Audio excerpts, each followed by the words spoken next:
speak with me.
Let's see if I turn the mic on as per normal.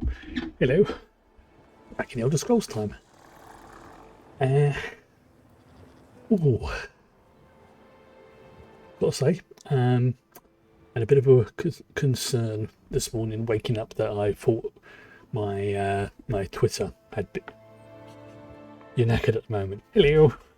Yeah, there was a mild concern that I thought my Twitter had been hacked, but what it turns out is very quick investigation. I use a what's called an RSS feed to grab articles from a website, an RPG related website, and the issue was that end, not on mine. But as it's not the first time that's happened, for the moment I'm going to temporarily turn it off. It's not really something that's mega relevant to the stream, but I know a couple of people did go, Chris, mate, there's something going wrong with your Twitter. It's either you've been hacked or there's some shenanigans going on. It's like, okay.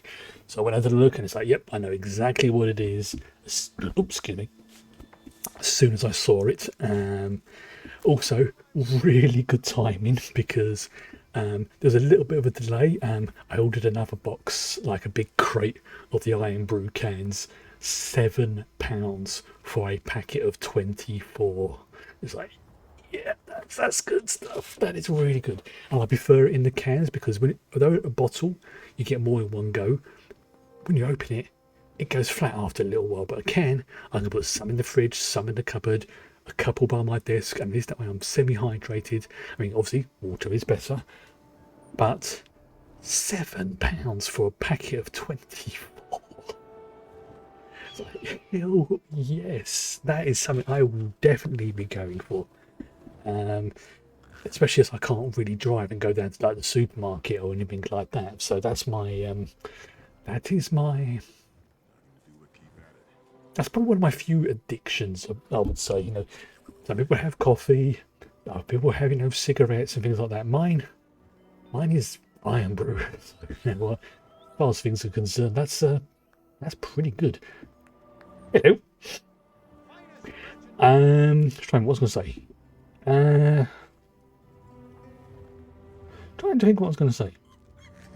No important. Just crack on with the game. And as per normal, as it's today, we are in Tamriel. And unfortunately, we didn't, because I logged out in the building with all the clockwork stuff in it, because I didn't own it, I unfortunately get shunted back to where I come from. But as I promised, at the end of today, I'm going to check out one of the other houses as well.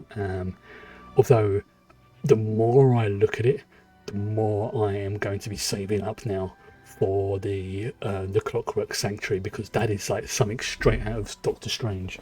The Sanctum Sanctorum. Now, where is it? Where's the other one I was going to look at today? It's under collections. Houses. Where is it? I think we said it was going to be either the Cold Harbour. It's either the Cold Harbour one. There's another one as well. It's one of the ones you could. It's some of these you can get like fully furnished, but some of them you can't, unfortunately. Generally, the bigger, the more expensive ones they have an option where you can get furnished. Some of the furnishing options aren't too great, but some of them are just like, oh yeah, like the, where is it? Like we've seen that one, the Observatory Pride. That's the Clockwork Laboratory. That one is like, yeah, it's going to cost me 15,000 coins, but that is going to take me probably about a year, assuming I don't spend any extra cash or anything like that. But that's doable. It's going to take a while, but it's doable. But in the meantime, it gives me something to work on, you know, getting the cash ones. Like that one's like 3,000. The Ampile Domicile, which sounds slightly suggestive. Let's see, you've got there's another one for 3,000. I'll do those ones off stream, but the one where was it? Oh God, I should have written down the name. It was one of the bigger ones as well. Where is it? Remember when I see it. I think it might have been this one, the Surreal Estate. Yeah, I'm thinking it might have been this one. But there's one that looks like a Gothic cathedral. Some of them you can't get anymore because they're like limited time things and they cycle around those. But might be that one. Or it might be, yeah. I'm leaning towards that one. To just have another look towards the end of things for today. Is it the Forsaken Stronghold? It could have been that one. It might have been that one. Yeah, because this is the orc based one. Yeah, so I need to get like certain achievements and things like that at home, so before you can unlock them. That's the point. I've actually unlocked the. It's a purchasable one. Okay. So anyway. Nope. No. Nope. Go back. Go back. Where was I? Nope. Looks like I scrolled. Yep, I've done that one. Yes. Because I knocked my mouse off. There we go. Now we're progressing along more the storyline. Oh, I have checked which of the two, the werewolf or the vampire, would be superior. And generally speaking, for mage-based classes, the vampire one is better because it gives you a bonus to magicka and stamina. It also, the first like 1 or 2 levels of passives you unlock negates the movement penalty you get from when you are hiding or sort of going into stealth, which, as I eventually do want to go into stealth with this character, that makes perfect sense. And also from a RP point of view, I find it to be highly amusing that I start off hating vampires, getting on with them, becoming friends with one, and then eventually becoming one. I find that highly highly amusing. The entrance is hidden in plain sight. What you mean behind the gravestone? An arbiter to oversee my punishment. Lecky protect you, friend. Oh yeah, because yeah, you're. Yeah, see, I can't really technically hate her if I'm. I mean, I'm not exactly happy with her, but I can't hate her for what she is, just more what she's done.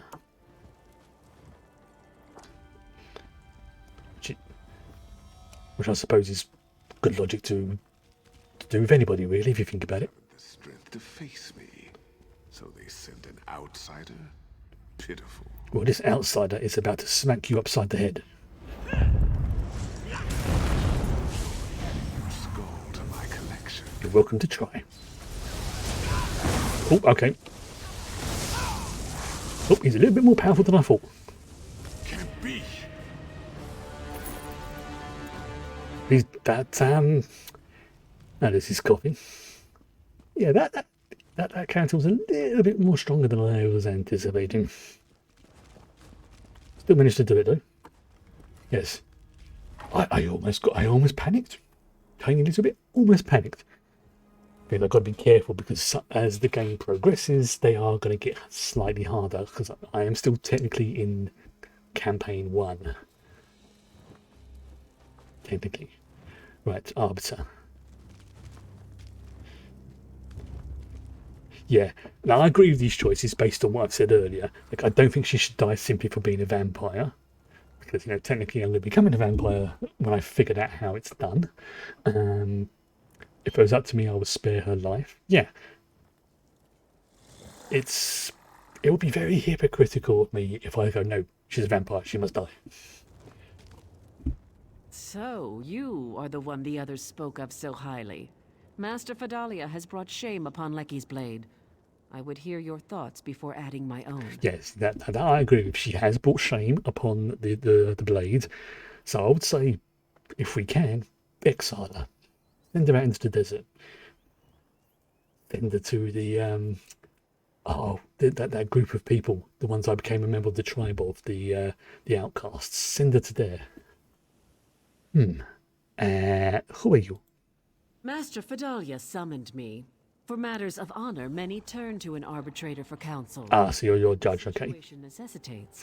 I am willing and able to execute justice. Oh, so you're like, you know, like the 2000 AD judge, semi-jury and executioner. Fair enough. Nice robe. But why does it want this one's foots? He is not from here. That is precisely why. Both you and like to be objective. too entwined to offer clear counsel, and I, on the other hand, have only just arrived. You have touched everyone present. As I said Not literally. before, I would hear your opinion before I... And only with their consent. Well, Valen does not think that Master Fidalia should die simply for being a vampire. I mean, granted, she was a bit of a twit, but I think she deserves to die for it. That is what disciple Raifa Afhaba said as well. But I ask you, if Master Fidalia lives, will she become as the old master was? That's a good point. How can Lecky suffer an abomination to exist, even if it is for the good of the school? Think on this before answering. Well, I just took down the old master. So if I can take him down and she's a weaker version, I'm pretty sure that if she gets lippy, I can take her down as well. But if it was up for this one, he would spare her life. In truth, it is what I thought as well. Because you're a smart Master person. Fidalia has served the school faithfully. It was not her desire to fall to a vampire. Exactly. But it would not suit the school for her to remain. Come, and I shall render judgment. It seems like we're thinking along the same path. You're thinking exile. Fidalia, your life is spared. Leave and never return. No, I must pay for my crimes. I cannot live with this shame. An outsider pardons this traitor? I will have no part of it. Remember the Master's riddle. Bow and accept your exile with honor. Forgive me. This is my duty. I accept it gladly. No matter who I went with, I was going to upset someone. Never shall you scour the sands and protect our people. So it is written. Master, be at ease. I will protect the school in your place. So you wish to atone?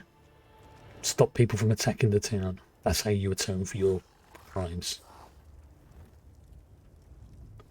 I still can't quite believe what's happened. I'm not sure how I will explain it to the younger students. Tell them the truth. No matter. Lecky's blade needs a strong leader. This duty falls to me. Will you be taking over the school then? There's no one else. I'll certainly not be a replacement for the master, but I will try my best. I must, for the sake of the school. Yeah, I reckon you'll do all right. It'll be better than you think. But please, indulge this one. What will happen to Lecky's blade?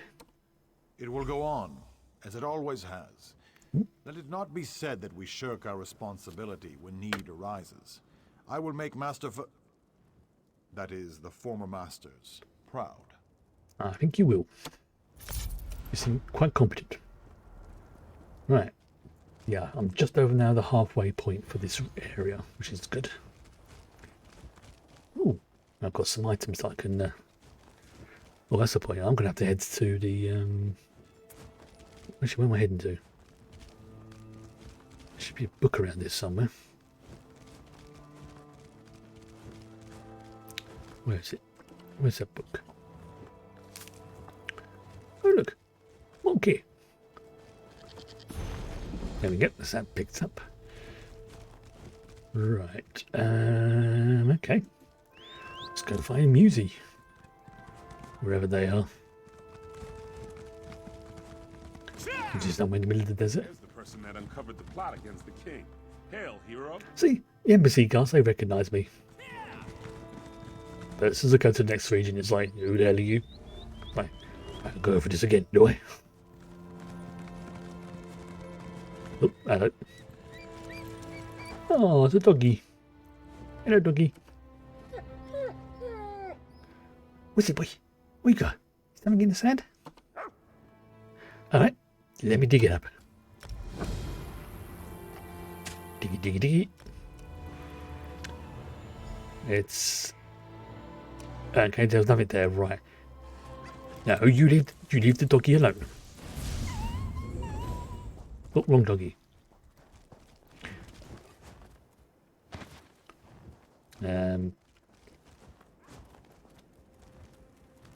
Where?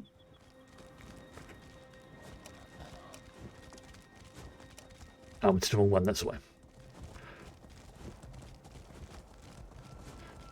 You confused me then. Right, what's in this? Human pelvic bones. Alright.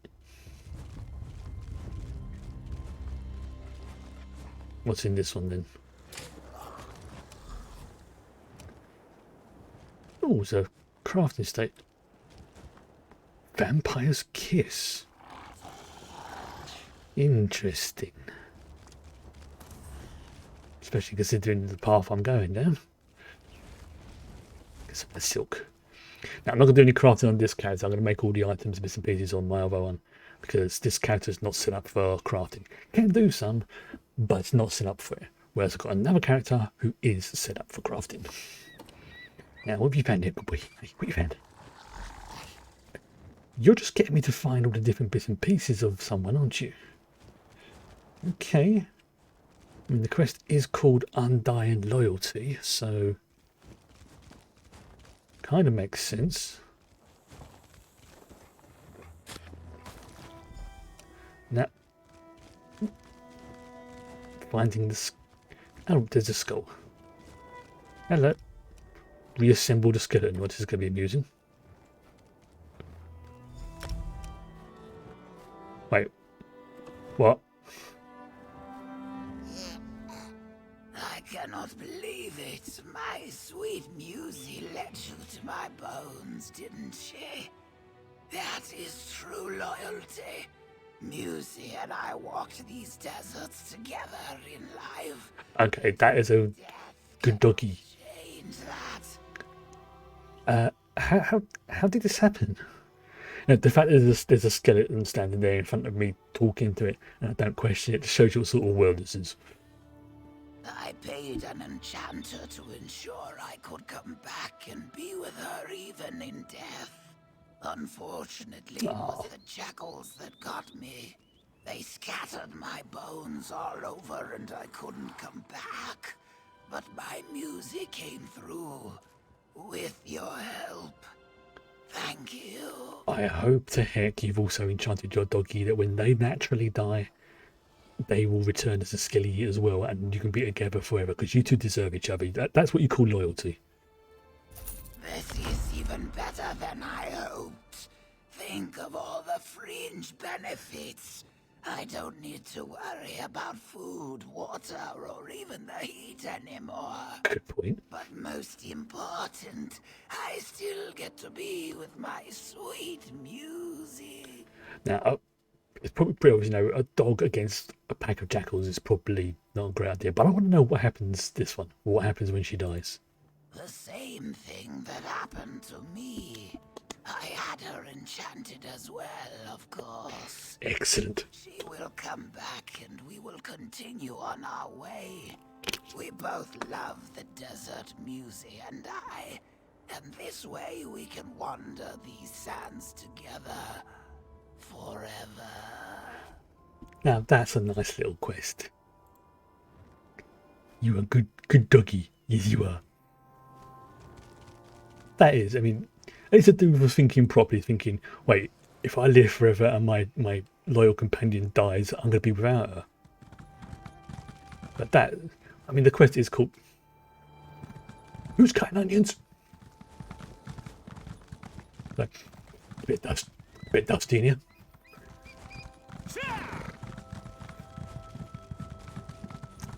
I mean, like, every so often the game does just throw like little quests like that, just make you just like, that's quick, nice easy result, and it was overall positive. I like that. Right, so I've got to find now Casal. I believe this is that person there. I've lost a fortune in this mine. Whoa dear, what's happened to you? I was wealthy a month ago. Was? The spiders came. Oh great, spiders. Who knows what brought them, but it didn't stop our production. Now the spiders are everywhere. I've closed the mines, but the last prospectors haven't come out. So let me guess, someone stuck in the mine. The last prospector to go in was Sekbar. I warned him that the mine was dangerous, but he said he had to go. After that, things got out of hand. I closed the whole operation down. Then that orc showed up. What orc? Shagora said she was Sekbar's betrothed. She went in after him, and that's the last person I've let in since. That is, unless you see fit to go in after them. Oh well, this one will go see if we can find him. After he's picked up this mushroom over here. There we go. Yep. 800, 7,000, 7,800 more gatherings to go before I hit that achievement. It's going to take me a while. Yeah, apparently they have said the start of the Oblivion arc, I suppose you could call it. I forgot what the proper term is for it. Has been delayed until the end of the month. So it's very possible that one day there might be what do you call it, a day when I won't be able to stream ESO. But if that happens, I've got other games I can stream as well. So Someone out there? I'm in a cocoon, help! oh, it's a book. Oh, there's lots of spiders. Someone's making a run for it. I see. Yeah, that's going to be fun. I heard someone in a cocoon, so let's get those spiders there. But as soon as they announce when the proper expansion's coming out, then I'll let people know. Oh, there's the cocoon. That's a big one. It's a very big cocoon. Merciful Ruka, my prayers are answered. Help me. Please, get me out before that spider monstrosity comes back. I've been trapped in this cocoon for days. Oh, that's not pleasant. You are Shagora or Segba, yes? Shikora's really here? I thought her voice came from a dream. If she's gone deeper into the mines, I must find her. This spider's silk is tight. I can feel the threads moving. Spiders or not, I've got to break free. Well, keep moving, it must be weakening. Yes, I've been too afraid to move. Too afraid of the spiders. Can't leave the mines without Shigora. I think I felt something give. Yes, it's breaking open. No, it is supposed to be muffled. There he is. Right, let's go and find your missing companion. Find Shigora. She must have gone further. Well, she's not around here, so probably is a good bet she's gone further into the mine.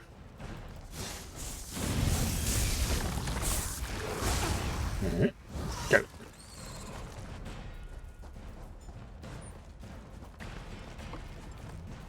So many spiders. If there's loads of spiders, you know there's going to be a... how can I put this? A Shelob class spider is probably the best way to describe it. So... Oh! That's a Drider. That's that. That's the beast that wed me. Take care, friend. That's not a spider, that's a Drider. Or the elder... AFOB. Took me a second to translate that. A off big spider, I believe, is the correct translation of that acronym. You know the word I'm talking about. Just wanted to double check. I thought that's what it meant. See, things like this give you conflicting signals. What desire brings you here, mortal?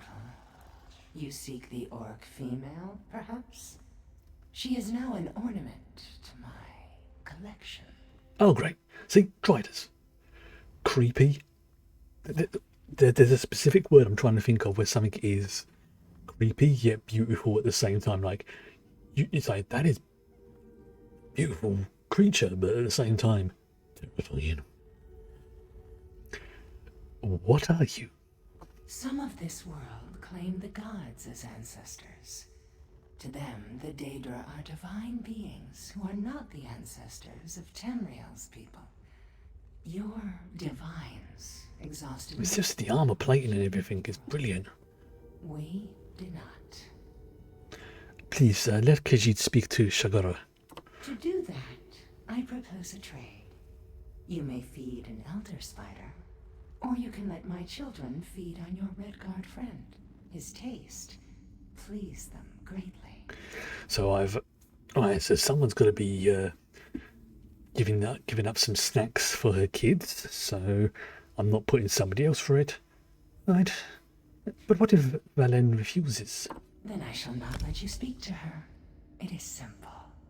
Now, will you stand about doing nothing, or take my trade? Spooky voice as well as spooky. Okay, very well, this one will feed an elder spider. Wonderful. They wait just behind you. Do not worry. The venom ensures there is little pain. Yeah. I hope you choke on me, you son of a...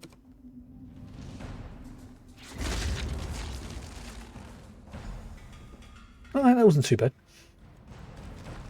That actually wasn't too bad. Such sweet nectar you mortals carry in your veins. A shame. I was expecting to wake up cocooned. Well, this one is not what you asked. Indeed. The way is open to you and your Redguard friend. And if you desire to stay, I shall have no objections. Go in. Yeah, Driders are creepy, yeah. They are... Yeah, if you ever played like D&D and stuff like that, they are the... Nope. But at the same time, they're like freaking cool. if terrifying. Oh, look, ghosty spiders. Excuse me, I'm looking for Shagora. Oh, there she is. Hello. Curse this darkness, I can't see a thing. Are you another one of Naluroan's illusions? Don't think I am a fool, I know your tricks. Where is Sekbar? Yes, Segbar and Velen, which is me, have come to rescue you. If that's the case, then where is he? No, you're just another one of Naluroan's puppets. But you can't get into my mind. I'll never let you copy my Sekbar. You can't see him. He's right in front of you. What? Where? Stop lying, illusion. When I get out of this place, I'll torch it and squish anything that manages to crawl out. Just you wait. There seems to be some glowy, sparkly stuff going on behind you. I'm not too happy about that.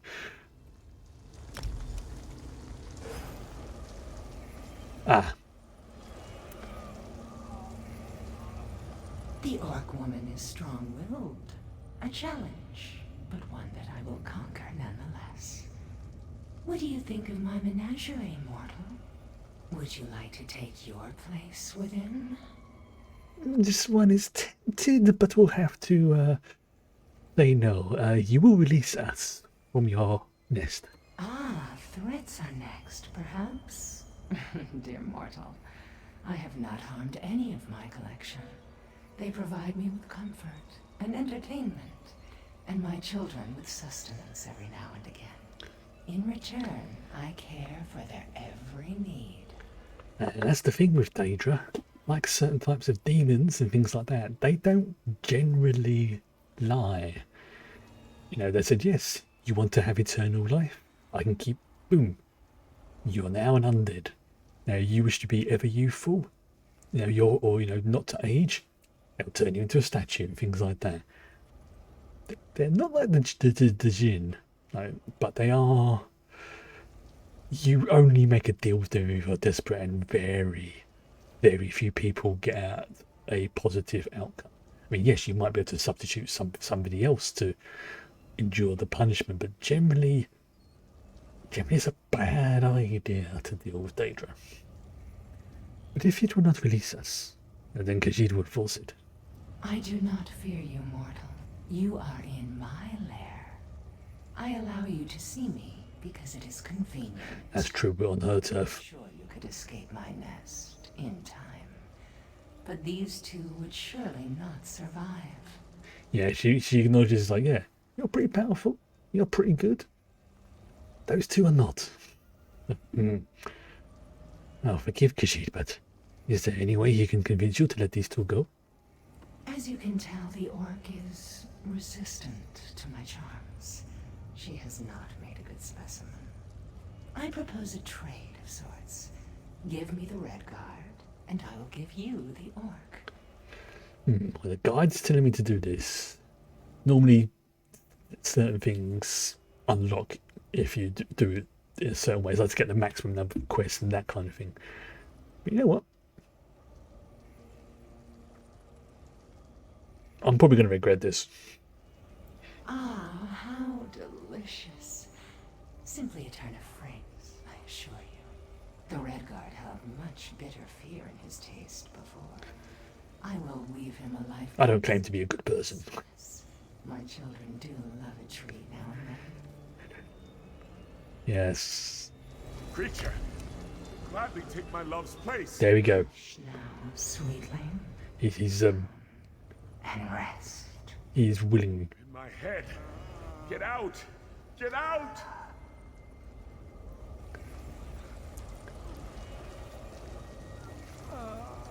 There now. Isn't that better? Okay, Don't there we go. just let go. Here we go. There's the screenshot for the tape. That is creepy, and it's like part of me wants to see what happens, but at the same time I don't. It's like, yeah, let's just get out of here, thank you. I mean, I don't hate spiders IRL, but I'm not exactly what I would say a fan of them. Now, if they want to crawl about on the ceiling, that's all right. But when they get like that big with armor plating, that kind of stuff, yeah, that's in the nope territory.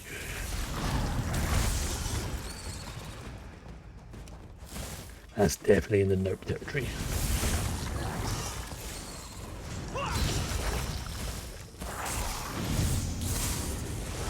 Right.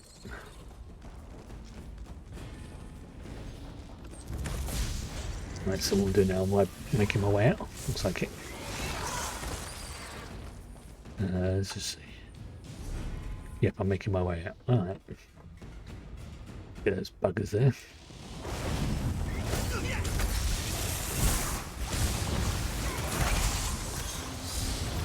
There we go.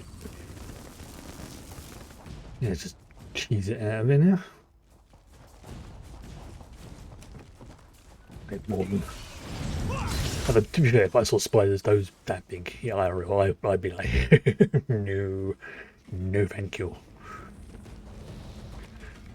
And then, like I say, get conflicting signals when I see the Drider. Which actually still works because in D&D it comes from the term drow spider. But here it still works because it's a Daedra spider. So it still works as calling them a Drider.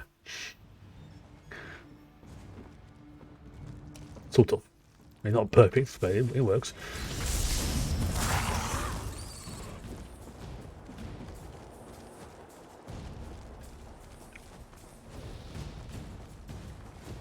Right. Well, she's up here. Yeah, she's probably not going to be happy with me for... It's like, yeah, because one of you two had to go. And it's like... Oh, and upside... Was that? Nope, I was just the light.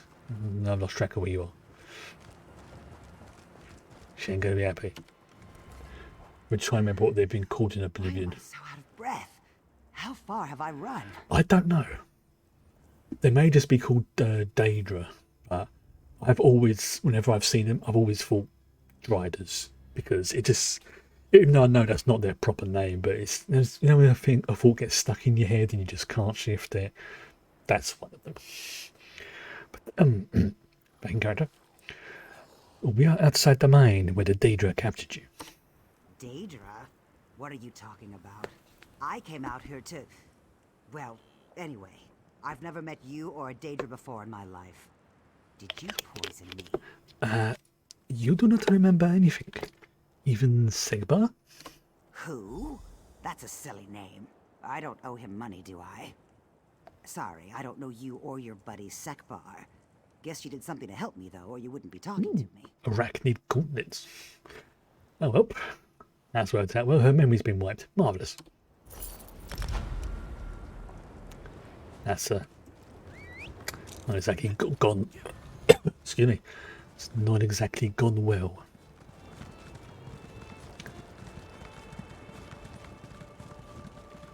Still, here's the question. Giant scorpions or giant spiders? They're both in the nope category, but I don't see. I think I marginally prefer giant scorpions, by like 1 point, if that. They're both terrifying, but At last, someone to help. I can be. You look like you're at loose ends. Interested in making some money? Oh, it's you, sweet talker. Of course, I'm interested in making some money. But what do you mean? The boss hired a matchmaker named Ashtad to find a groom for his daughter, and he sent me out here to recruit someone. He says he'll pay well. He's up at our camp now. Can you help? I've been out here long enough. Do you want this one to marry your boss's daughter? No, you'll help Ashtad. The boss suspended hostilities for the wedding. No one will attack you. And if you take the job, tell that matchmaker to call me in.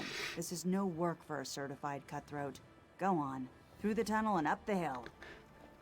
Ooh, that was a mild panic there. Very well, this one will talk to Ashtad, the matchmaker. Sort out wedding woes again. So we had like a Romeo and Juliet style situation before with the two clans.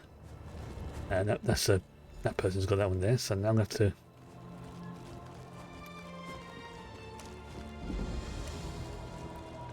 go through here. Oh, there's a treasure chest I've just spotted. I'm going to have that. Maybe that might be enough to push. No. Let's say a simple one, so it's only 1 XP point, but you know what?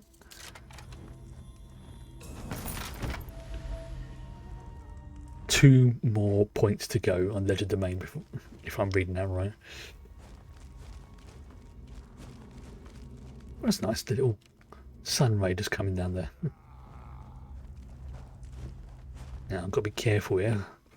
No attacking people. Looks like I'm in neutral territory. Okay. So this could be a problem if I upset them and I have to fight my way out. I think I might have to. Especially if things go wrong. Stud? Who are you? You don't look like one of the ungodly. I've been called that before, though. Wait. Are you here to help the matchmaker? Because that's me. Well, yes, actually I am. What kind of help did you need?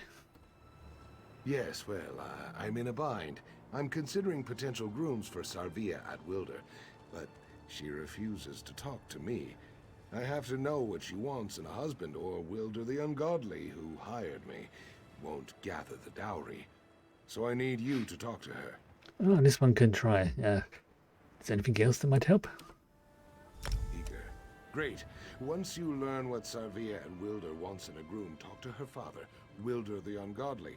Tell him it's time to get the dowry where the grooms can inspect it, to see how serious we are. Now go, and be persuasive. Although Chris IRL is not comfortable with the whole concept of dowries, he understands that for some cultures that it is ingrained. No, I'm not going to be judging, it's just something I personally not a great fan of as a concept. Don't talk to me. I have problems. Big problems. You wouldn't understand. You would be surprised what this one can understand, but Stad sent Valen to talk to you. I guess he's just not going to give up and go away. Yep. All right. I suppose I'll have to talk to you then. At least you have an honest face. So, as if I didn't know. You can tell, because I'm a Khajiit. Well, he wants to know what you are looking for in a bridegroom. I'm not looking for a bridegroom at all. Marriage? Maluk, take it. I want to travel. See the world. Ends up googling it. They're apparently just called Spider Daedra. Okay. To my father, Wilder the Ungodly. This was his idea, not mine. I'm just going to unofficially call them then Driders. Because it does kind of work. It's not perfect, you know, joining of words, but it's doable. So she doesn't want to get married. Okay. Yeah, I bet Dad's not going to be happy about that. Wilder. Are you here to help arrange my daughter's marriage? She's got her mother's spirit and her temper. So, what does Sarvia at Wilder expect in a bridegroom? She has no real preference.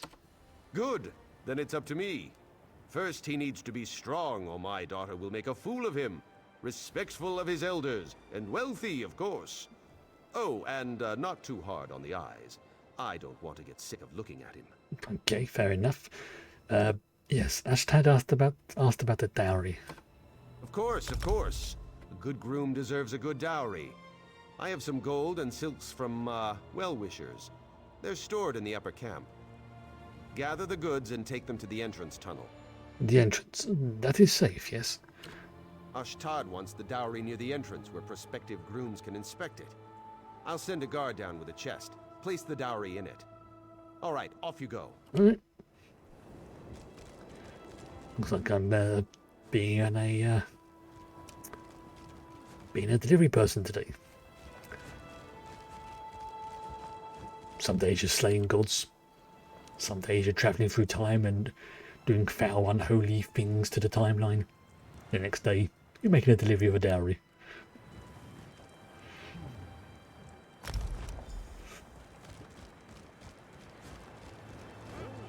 I mean, if you think about it, you can't really keep going up and up and up in the scales of things. And I've just seen a chest that I'm going to liberate.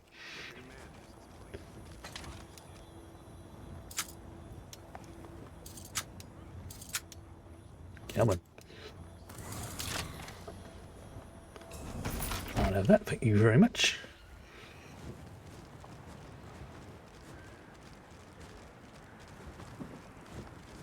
Okay, so there's a stack of gold. Now we go back to the mine. Excuse me, bear. Excuse me, go for it.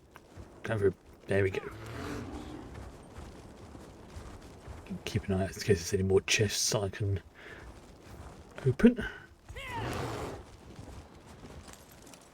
Where's the chest?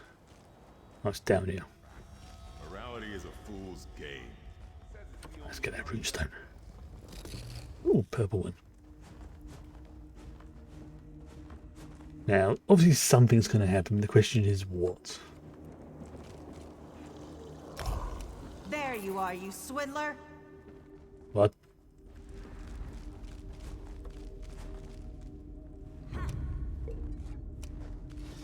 Wait, what? That was a bad idea. Oh dear. Yeah. It looks like something's happened that I've now pissed off the entire camp. This is not good. Yep, I knew something was going to happen. Oh dear. Oh dear, oh dear.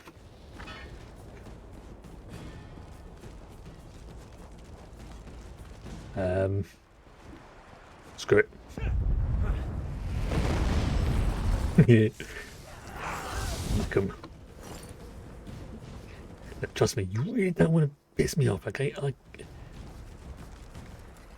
still alive. Quick, get me out of here. Not until you tell Kashito what is going on. All right, I suppose I owe you that. Yes, you do. I'm not a matchmaker. I'm a swindler, a confidence man. This is one of my classics. I tell the Mark I'll arrange a marriage. They gather a dowry. I steal the dowry and disappear.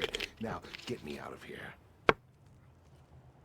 Wait, so not only did you set this one up to help you, they now think I'm working with you and are now pissed off with me, and you want me to untie you. Why should this one help a swindler? Because I've reformed. Now I only target those who deserve it, like these idiot bandits. I'm only taking their ill-gotten gains. Serves them right. The keys to unlock my shackles are in Wilder's tent. Get them, please? Oh, I would so like to be able to have a slap him round the face at least once option.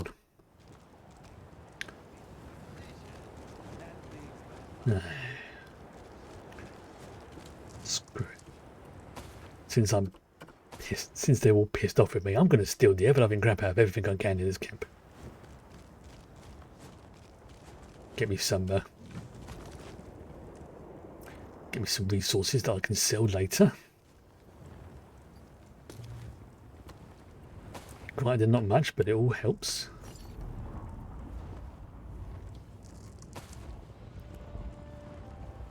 It's helping my thieving skills. Because they're going to be attacking me anyway.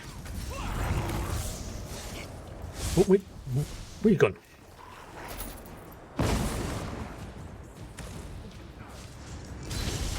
Yep, got you, and get you as well. This one shot. Oh, some moustache wax. Lol.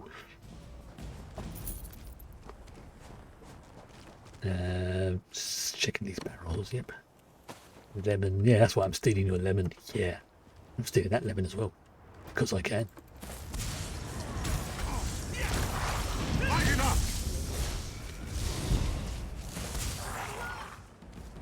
Yeah, I think I'm doing pretty well here. How's that? You know what? And I'll steal from there as well. Someone call the guards. There's a thief on the loose. Oh, to be fair, they're still right in front of them. Okay, that was maybe a bad idea. Looking for something? A set of keys, perhaps? Now, what are you doing here? How much do you know? Everything, I think. I'm not so easily fooled as my father. I knew there was something wrong with that matchmaker from the start. Eventually, I figured out his game. The same way I figured you for a harmless dupe. You are, aren't you? Dupe? Yes. Harmless? Not so much. Only if I get to go with you. Ashtad's plan was brilliant. A bit flawed, but brilliant. He probably would have gotten away with it if I hadn't tipped off my father. He lives the life I want, traveling the world and having exciting adventures. Well, you can ask to join here once we're out of this camp, but please, give this one the keys. Sorry, I haven't got them. But I could get them if you can distract my father and the ungodly for a few minutes. That I can do. My father and his bruisers are at the upper sparring ring, through the far tunnel. Why don't you go challenge him to a fight? You want me to fight your father? Yes, he's bound by the unwritten laws of the ungodly. My father can't refuse a challenge and keep his position as the boss. Just don't kill him, all right? He may be an ox's arse, but he's still my father. This one makes no promises, but he will do his best.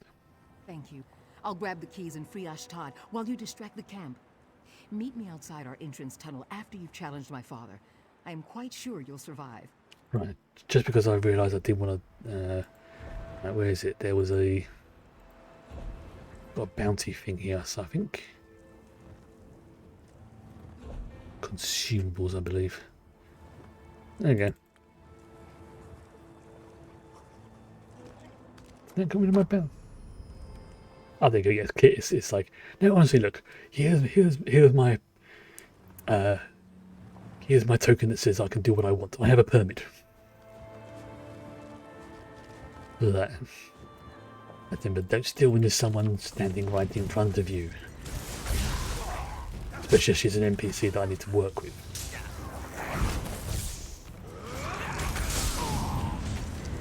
I'm not saying I can't steal, just not when someone's right in front of me.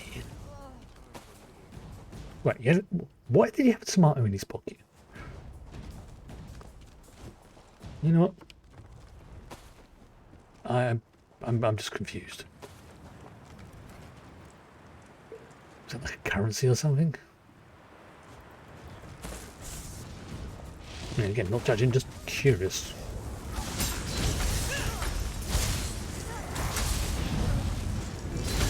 Imagine if you just said that, it's like, yeah, I've just squashed my tomato.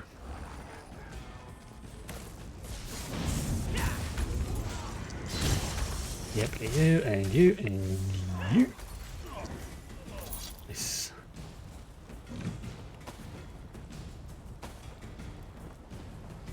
Okay, just keep going. This is actually, thinking about it, you know, apart from the guards, this is actually a pretty good place if you want to help steal loads of stuff.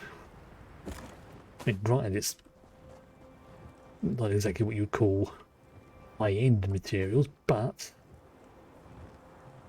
yeah, well, see, that's 40 gold right there for nothing, basically.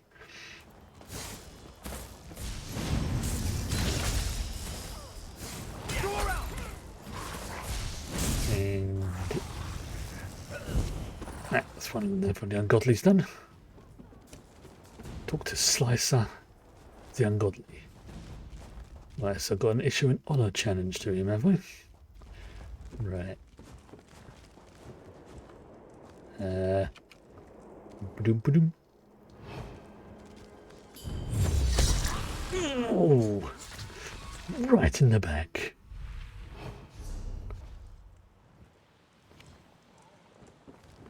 Slicer. Back, are you? It's your funeral. I knew you couldn't be trusted. Now I get to take it out of your hide. Be careful, this one is here to challenge Wilder the Ungodly to an honor fight. What? How do you know about that? It's an unwritten law. Fine then, go ahead. Watching the boss kill you isn't as good as doing it myself. But it's close. Alright, that is gonna be interesting. Can I do this without killing him, is the question. How much gold did you take from my daughter's By the dowry? unwritten law, How full are your Wilder the pockets? Ungodly must answer the outsider's challenge. I think I'm gonna beat him.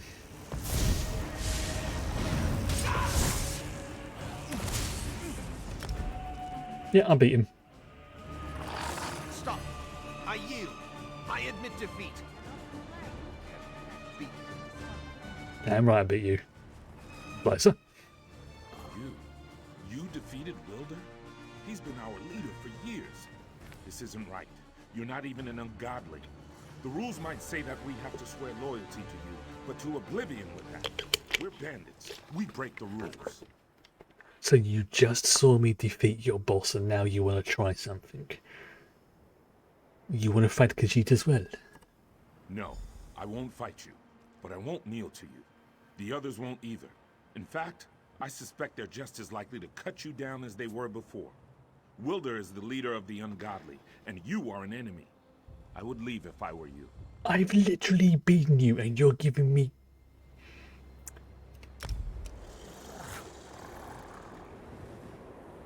It's like, you literally just saw me beat your best warrior and you're giving me lip.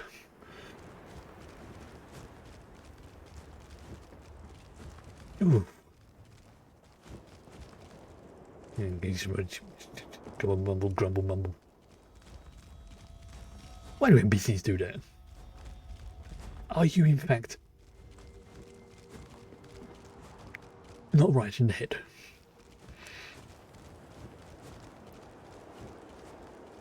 Yep, see that they still want to try something, going, fine.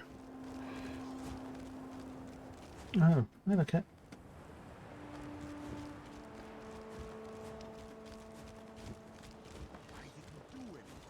You think they would learn it? Like kneel before, yeah, kneel before Zod, son of Duran.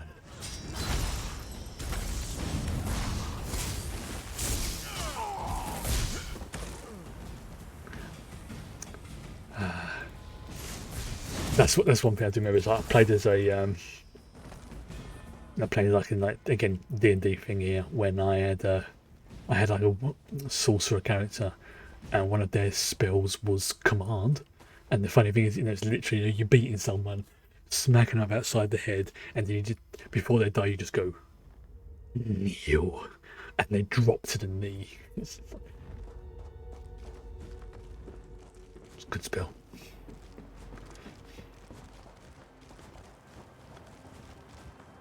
Your tribe's a dick, by the way. Especially that slicer as well. Yes, I have a ghost chicken. My father, does he live?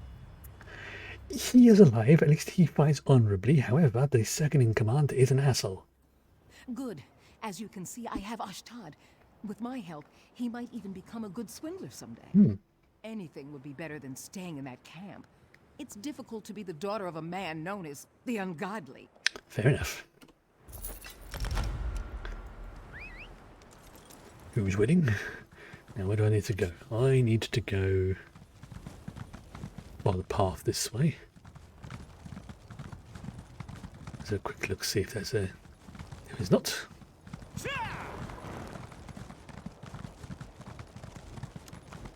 Oh, hello. Anything here?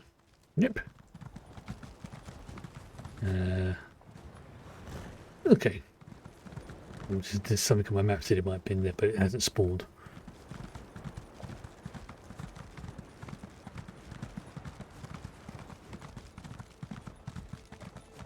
Alright, now I can go that way.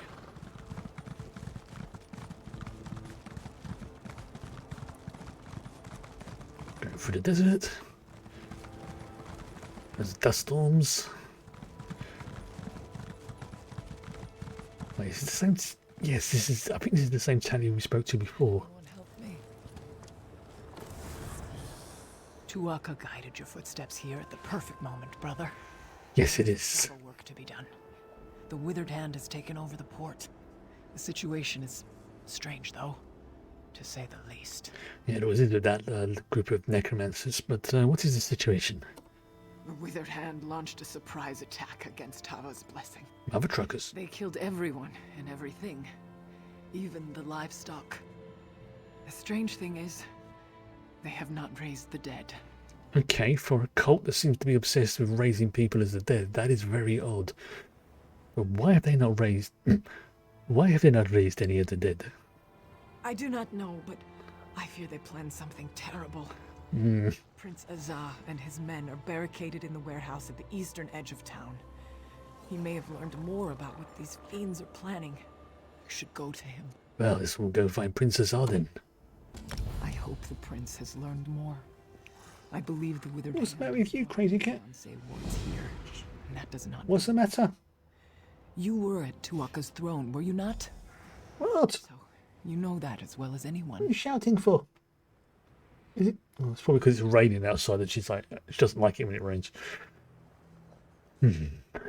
Nice. Really, honestly, she gets really grumbly when it rains. And like she tries to blame me for it. It's like, human, stop it raining. I can't. Stop it from raining. I can't. Irresponsible. Finally, someone who's not running the other direction. I had no idea I was rubbing elbows with so many feckless cowards. A few necromancers show up, and everyone jumps ship. Literally. To just up and abandon this project? They should be ashamed. Another voice actor who sounds familiar. But what project are you talking about? Only the most important military advancement in the Second Era? These ships you see here? I designed them. They're going to revolutionize naval warfare. But not if we lose the designs. What happened to the designs person who sounds a bit like Matt Mercer? The workers ran and just left them on the ship. The Covenant's pride? Rancer's regret? The Battle of Valfiera? The designs just sitting on the decks. A Dominion spy could steal them. For the sake of the Covenant, will you help me get them? Someone in the chat's just put, a previous co-worker of mine said the same about his cat, would stare me out here. Right. Yeah, she would literally come in, sit in the middle of the room, and go, meow. It's like, what? It's raining. Meow. Stop it raining. It's like, I can't do it. Although, it has happened before when it was snowing once, and it was quite a sudden snowstorm. Like, obviously there was some snow out, and she went out, but she was a bit temperamental about it. But then I noticed suddenly, oh, lots of snow at the window. About 10 seconds later, she comes in and just sits in the middle of the floor with a sort of expression on her face, covered in snow. Like, I'm looking, like, you would think she had become black and white instead of being a black cat. And I'm just sitting there laughing, and she was giving me the dirtiest of looks. Justified.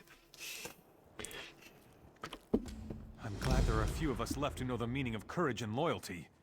You'd make High King Emmerich proud. I shouldn't really. Look on the decks of the 3 ships. The designs should be there, unless they've already been stolen. That's a good bit of logic. You wonder if because humans can turn on the shower, they think we can turn on or off the water outside. Yeah, that. The funny thing is, like, the amount of times when I do have like a shower or a bath, I literally have to keep the what you got? I heard it. I literally have to keep the bathroom door open just a fraction, otherwise she will scratch at it. She wants to know what I'm doing, and the amount of times I'll just be like, sort of like, and it seems to be more of a bath, but I'll be just lying there. That's good, you know, because a bath is good for like my back and kidneys, and then I just, at the corner of my eye, I just see this looking over the edge of the bath, and then sometimes, and it scares me every time she does this, she will stand on the edge of the bath, which is about that much, you know, probably 2, maybe 3 inches wide at the most. It's like the lip of it, and it's like when you're in the bath, obviously in the nuddy, and there's a cat with sharp claws who doesn't like water on a very narrow ledge. It's a very tense moment, and you're just, Chloe, I love you very much. Please do not stand there.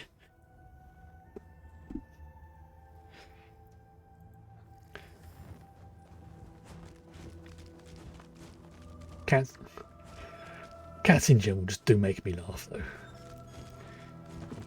I mean, it's like last night as well. I'm having a bit of trouble sleeping. Get a bit of insomnia. Nothing serious. It's just something that happens every now and then. Madam comes in and basically sits on my back. Like, we're talking like on the, you know, just below the nape of the neck, between the shoulder blades, and just starts purring, and it's just one of those. Yes, hello.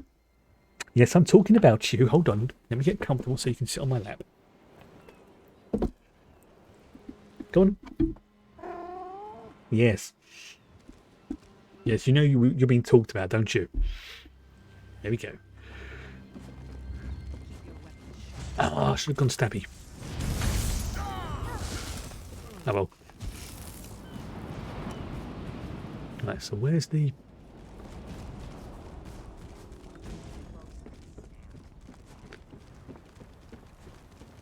There's a reason why I referred to you as an adorable pain in the arse.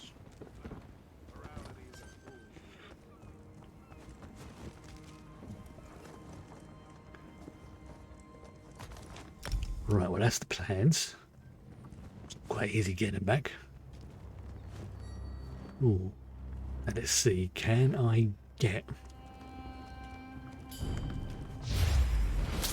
Ooh. I should have gone for the mage. Should have gone for the mage. Where's this? Oh, that's how I get to the sky shard. Huh. The strange is in a box there.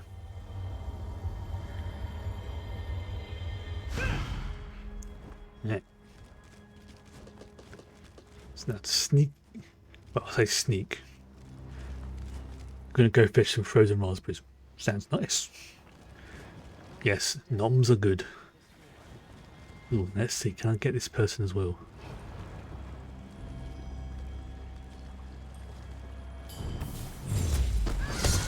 Ooh, right in the armpit. That's also a rather nasty looking blade. Sorry, cat.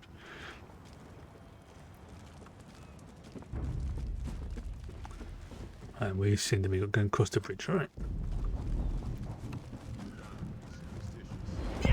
Incoming! Almost got 3 in 1.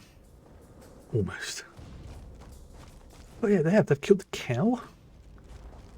Wait, you just killed a random cow, not there for. But you left the goat.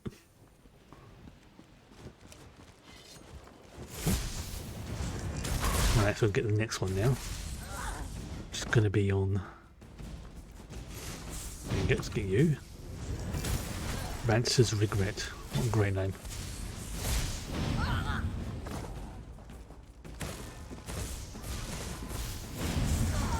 Circle around.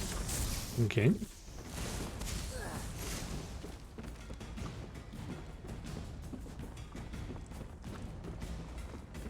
You.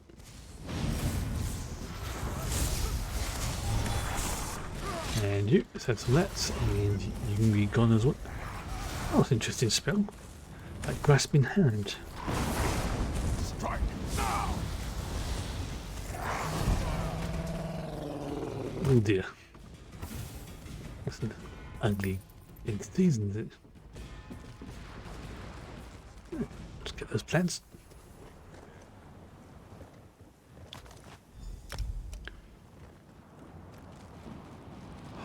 There's a treasure chest, can I? I'm not going to be able to jump across there, unfortunately. It's too far. I ended up going in the docks.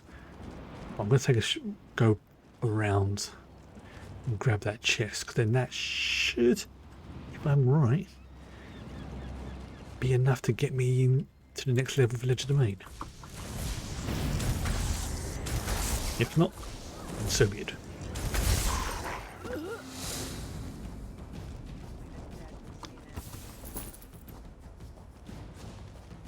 Stop there. From the sides. I don't think so. I think you. There we go. That's much better. Incoming. Oh, there's another chest down there. Let's get that one first.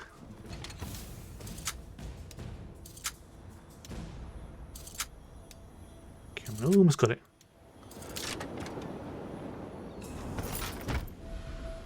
Now, can I... Yes, it's leveled me up.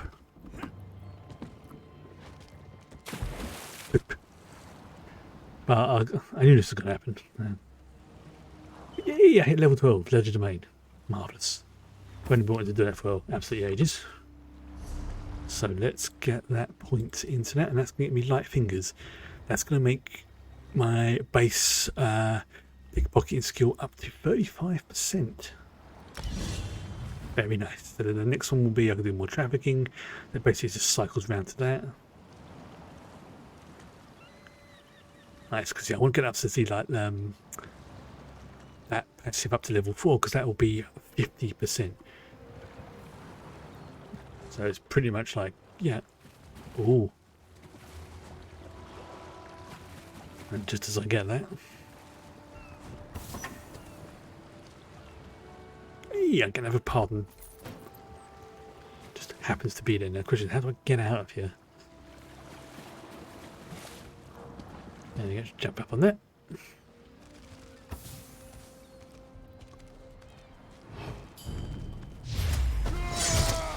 Ooh, right in the heart.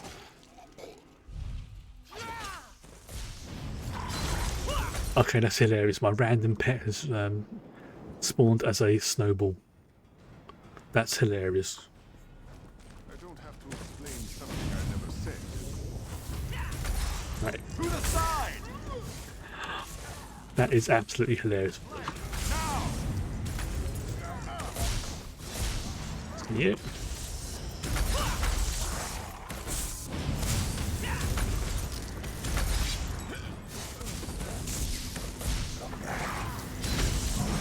You're good.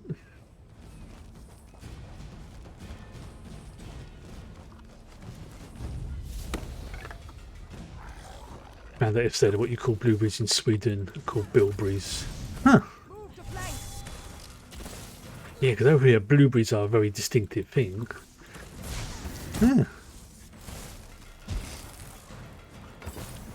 It's not the first time I've heard that sort of thing, you know, where the same word means something different in other countries. I mean, look at the difference between like America and England, for example. Sorry, the UK rather than England. Right, so the next one's going to be up there. Okie dokie. Scoot around here. Put it up here, no problem. So the top of the ship, so I'll go up these steps.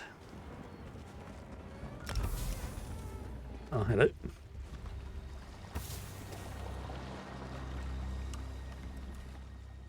Dumac take you, Covenant filth, you. These damn necromancers and this whole damn desert. If my sword arm weren't broken, I'd skin you like a netch. That's a bit rude, but this one is looking for the designs for this ship. Of course you are. Those Swits weren't smart enough to get these before they fled, and I knew that. I planned this perfectly. I stole the designs fairly, and by rights, they should be mine. Wait. So you stole them and you claimed that because you... Oh, I see, possession in 9/10 of the law and all that. But, you have the ship's designs? I do. And as much as it shames me, I am going to beg you to let me keep them. Where I come from, when you're sent on a mission, you're expected to succeed. The price for failure is unthinkable. Well, where do you come from? Morrowind. I work for House Telvanni. Oh, she comes from Morrowind. The Ebonheart Pact is as much my enemy as it is yours. You should also know, if I don't return with these ship designs, they won't just kill me. They'll kill my children as well. Please take a shit. Why does House Telvanni want the ship designs? I mean, that's pretty messed up. They would kill her and her kids. House Telvanni does a great deal of trade by sea. These designs, the reinforced hulls, would make our ships invincible. I cannot delay here any longer. I beseech you, for my children's sake, let me take the designs. Give Philin the designs, and you can go. You're ruthless, you know that? I suspect I might do the same in your boots, though. Take the damn designs. My death and the deaths of my children will be on your hands. Watch your back. We may come and haunt you. Because you could just not stolen them in the first place, but no, go on. Bugger off. Go on. There you go. Yeah, I think having a random pet that's a snowball in the middle of a desert is probably not a great idea.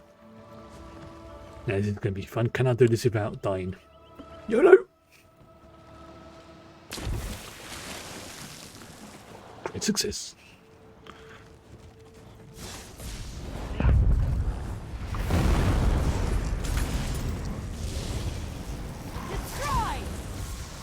Necromancers.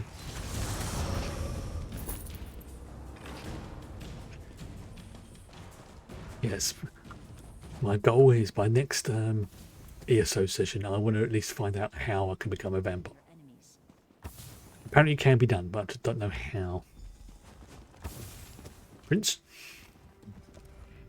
I heard the commotion out there, and somehow I knew it was you.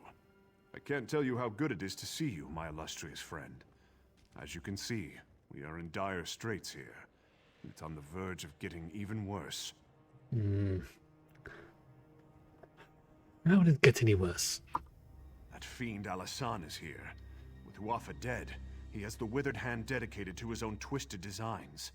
He seeks power. Reason they aren't raising these people. It's because Alasan plans to turn himself into a lich. Wait, how would he turn himself into a lich? He has corrupted one of the Ansei wards. Marvelous. Using some kind of necromantic focuses to channel energy from the dead for a ritual he's conducting in the lighthouse. He says this ritual will make him a lich. Will you help me stop him? Yes. Just tell this one what I need to do. Liches. They're like necromancers cranked up. I believe it's best to destroy the focuses first. Alasan's minions have been piling the dead around them, and they seem to be channeling energy for the ritual. Destroy the focuses, then go to the lighthouse and find a way to disrupt Alasan's ritual. Okay. Captain? It is an honor to meet you. Prince Azar has I told do me like of his your armor. deeds in Sentinel, and I know you have General Thoda's respect as well. With you here, I think our chances of surviving this have improved tenfold. Well, Scholar Zora wants you to send Shiri back to Bagana. Thank you for bringing me this message, albeit the Scholar's apprentice was lost to me in the fighting. Oh, plop. Regrettably, I fear that young Shiri was most likely slain. Of course, until you arrived, I believed we would soon share her fate. Tell you what, look, get me a set of that armor that you've got for even for decorative purposes, because I really like that. Right, let's go and stop this Lich's plan, shall we? It's like, here we go, give it you. Some of it. I'll have some of that, thank you. Right, there's one of the foci.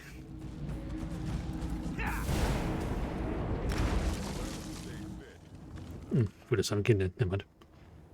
Alright, so let's go to the western one.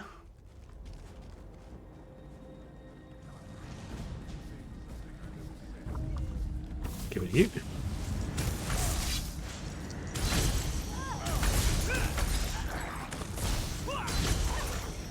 That's you done. Oh, that's pretty grim. If you look at it, they're basically arranging the bodies like as a thing. So it's like to channel the energy into the focus, which is pretty grim. Pretty damn unpleasant if you think about it. See, this is why I don't get on for necromancers. You work quickly and efficiently, young one. I appreciate that. Did you recover all the ship designs? Yeah, this one can easily say yes. He has the ship's designs right here. That's a relief. I'm surprised, to be honest with you. I'm almost certain that spies have been watching the town. And I thought for sure they'd pick this moment to swoop in and steal the designs. Did you see any evidence of anything like that? Well, there was a spy from Morrowind. I knew it! I saw a dark elf slinking around the docks all suspicious-like just the other day. If she had made off with these designs, it could have kept us from establishing naval superiority. Good thing you stopped her. Yes, it was not a good decision, but she will not be a problem anymore. Well, If there's one thing I know, it's that you, my friend, have done your duty here, and then some. You covered the behinds of all the cowards who abandoned the place. The Covenant needs more people like you. I mean that. It's not the first time I've heard that. I mean, technically I did work for them at some point, but it was another time zone. Alright, let's go find that last ward.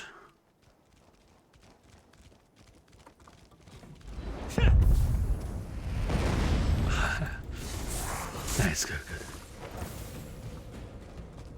Area attack spells are always fun.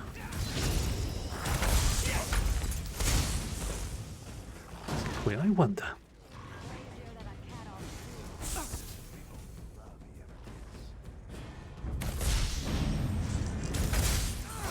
I just wondered, can I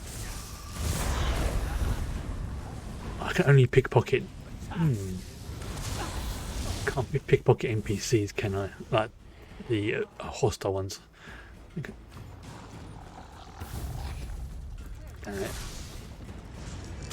Try it next time I find myself in a position where I can go a bit stealthy.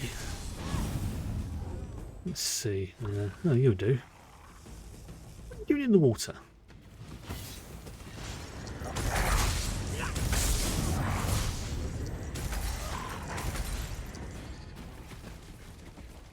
Okay, go up this way. Oh, no, that might work.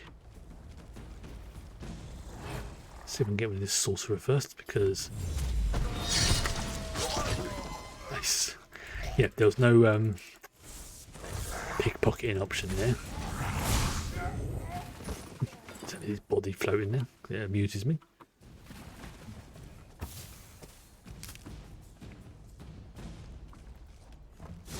Oh, where are you? You're going to be to the right, the east a little bit, and then north.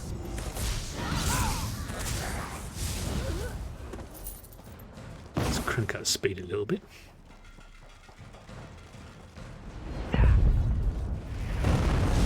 Here.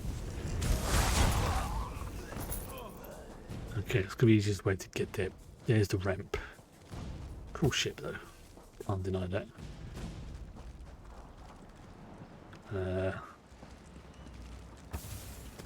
Okay, yes. I am gonna have to go the other side, right. I had a 50-50 chance, and I rolled poorly. I chose poorly.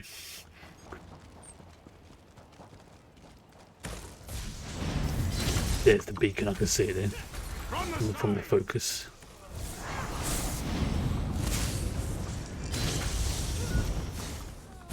That's a great film though, the Last Crusade.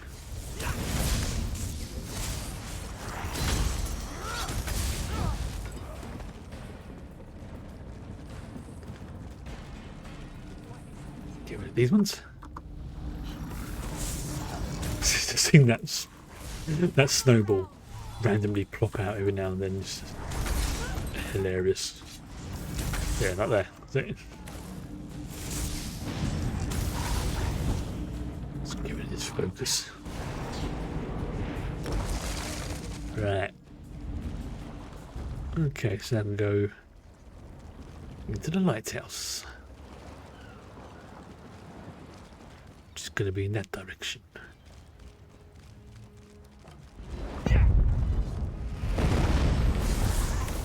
Almost. Almost got all three of them. That's good to bring down the lightning. Go 4 on them.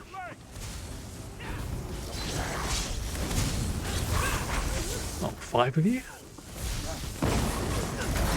Not anymore.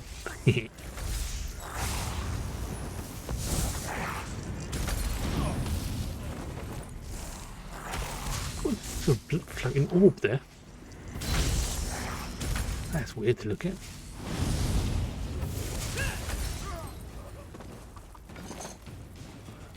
So that was like what, 1, 2, 3, 4, 5 at once?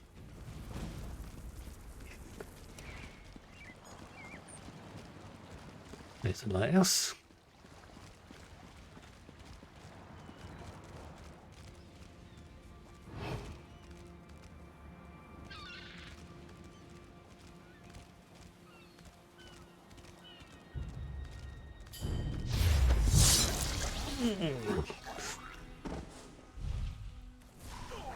Yeah. Honestly, I don't think that's going to be unsatisfying to do that.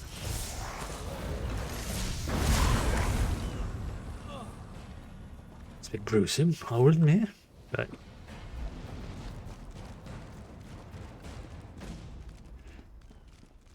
Ooh. Oh, there's some obsidian, and... Oh, I think there's some obsidian.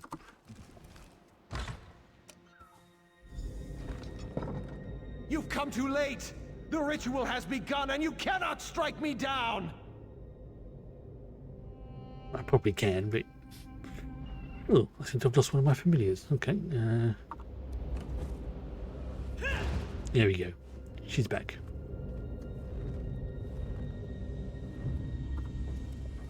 You are the one who killed my brother Uafa, are you not? Yes. I will grant that you are likely a formidable foe.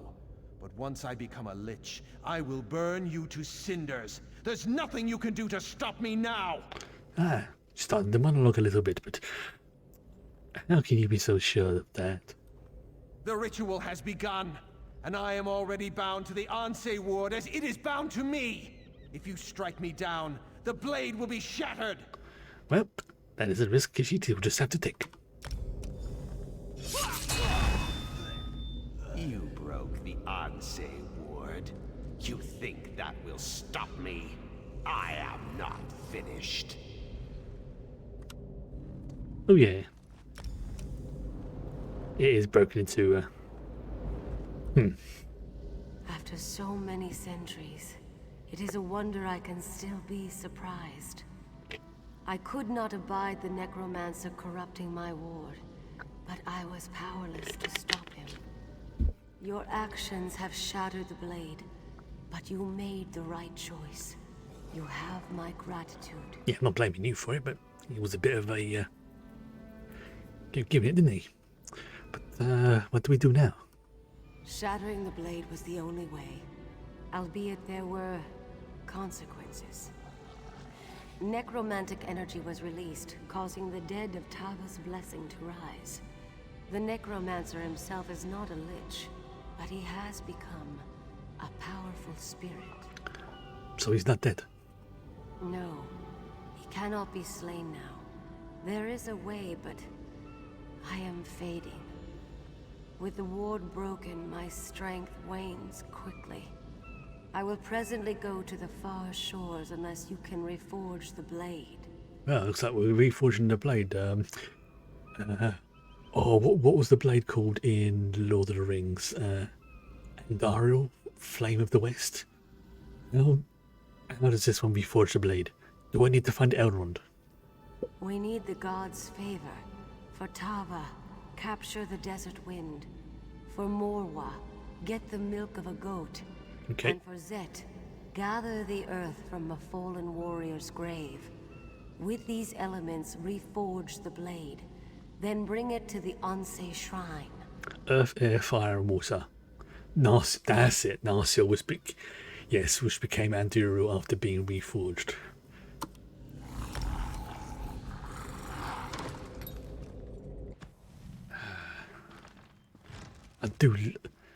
I do like talking Lord of the Rings lore. By your own heroics, dog.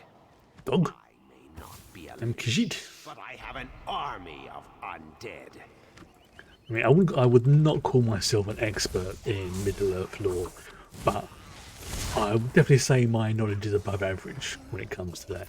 Like, I know a couple of people whose Middle-earth lore knowledge is just like, honestly, they're the sort of person that I can just listen to them talk about it all day, and I'd be like, keep going. Like, one, I like hearing you talk about this stuff, and two, I like hearing you talk about this stuff.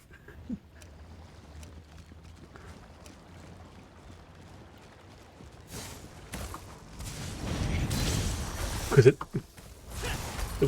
they would do it in such a way so like there wouldn't be sort of like, oh, I know all this about Middle Earth and things you don't type thing, which I've known a few people who does.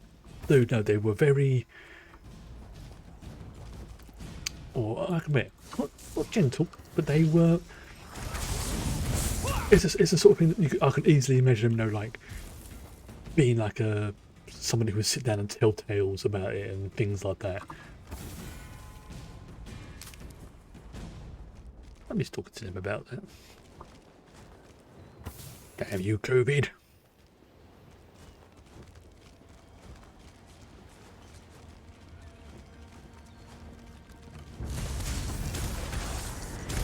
Tolkien's work is fascinating. It just takes a lot of effort to get into. You've read the Lord of the Rings book, nothing more. I agree. It's one of those sort of ones. It's very rewarding, but it's not exactly what you would call. As you say, no, it does take effort to get into. But damn, is there some good stuff in it? Which is one of the reasons why I am really actually looking forward to the new Amazon show about Lord of the Rings, whenever it comes out, because apparently it's going to be set in the Second Age, which, from what I remember, the Second Age of Middle Earth is when all of the really good stuff happens. Like the First Age is borderline mythical in terms of what happens. Like the creation of Middle Earth and everything else like that, but it's the Second Age is when the stuff gets good. The battle. Was it Forging of the Rings? Obviously, the I've forgotten what it's called now, but it's the battle that had all the Balrogs in it. Multiple Balrogs, not a singular. We'll have that one. There we go. One of those. Thank you.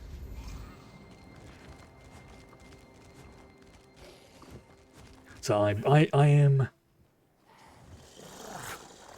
cautiously optimistic about that one.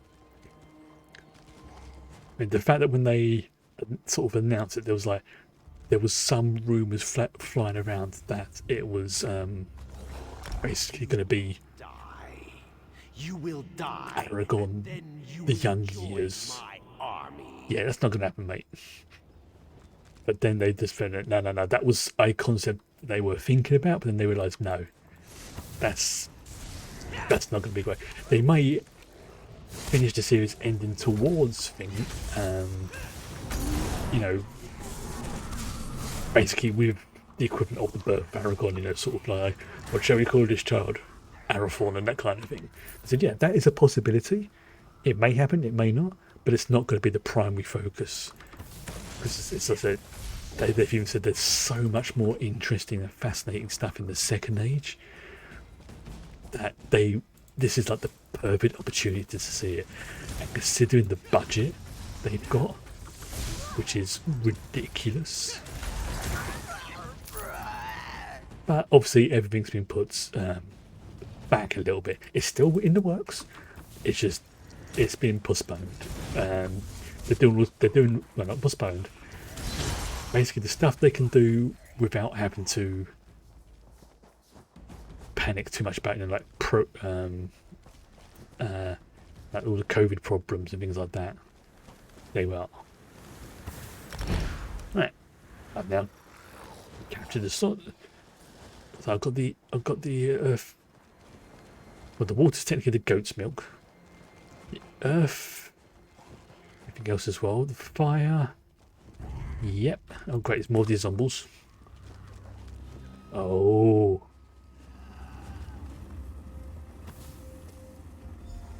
And now reforging. Narsil. Bring forward the earth from the fallen to your grave. Stoke the flames with the desert wind. Stand back. Damn, I'm good. Just doing that and I reforged the sword. Yeah, baby. Your sword's back.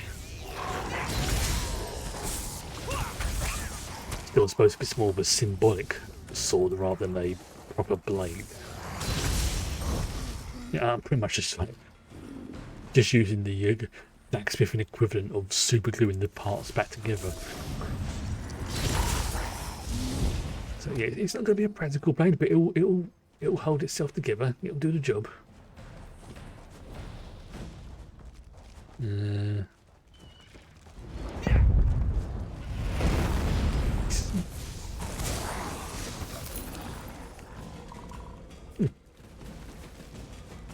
Right, let's put the sword in here. Here we go, put the sword in the shrine. You have meddled with my affairs long enough. It is time to end this. Oh. Yes, the time has come to end this evil. What are you doing here? Your ward is broken, Ansei. You are no threat to me. Wanna bet? Now, take the ward and use it to trap Alasan. There you go. Here's my bitch.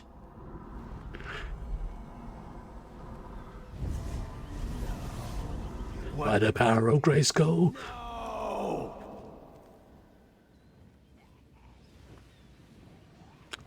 That was fun. I feared that after all these years, my sacrifice would prove to be of no avail, but you performed admirably. We cannot kill that necromancer, but he will trouble us no more. So he's basically trapped in the blade. Marvelous. He became some kind of specter, and he bound himself to my ward. But that allowed me to imprison him within it. He is contained now. The important thing is that the ward is restored and can again protect the Alakir Desert. For that, I thank you. So you thought you'd get all cocky and go, I'm binding myself to that ward. What do you mean you're using that ward against me? Son of a... I sense that the third ward is in the greatest peril of all. The sibling of the necromancer who came here is far more skilled in the dark arts, far more dangerous, and far more ambitious. Well, Velen killed his brother, Uapa, at Tuaka's throne. The sibling I speak of has not been slain, and has possession of the third Ansei ward. But I cannot sense its location. Bugger. Despite our victory here, the Alakir Desert is still in danger. Whatever has befallen, you must recover the third ward. Well, I've done two. I imagine the third one won't be that difficult. Where should Velen start the search? I do not know, but trust your destiny, for it will lead you where you need to be. First, though, you must secure my ward. Find someone you can entrust with its keeping. I sense that we will meet again. May the gods watch over you until then. Okay. Right. Yeah, the prince would have been my choice as well, actually. Yeah, there's still zombies here as well. This is going to be fun.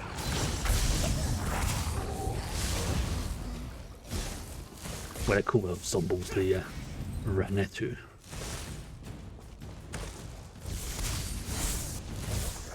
They're zombies.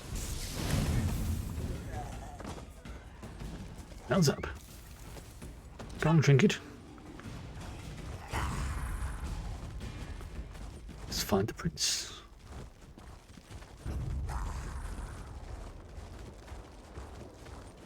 Yep. You get prince. What foulness is afoot now? The dead have risen? Son was purposefully The talking one comes on and throws up over him. Yes. I have the rule that all bears in my games, no matter if they're even at different types, they are called trinket. What foulness is afoot now? The dead is not?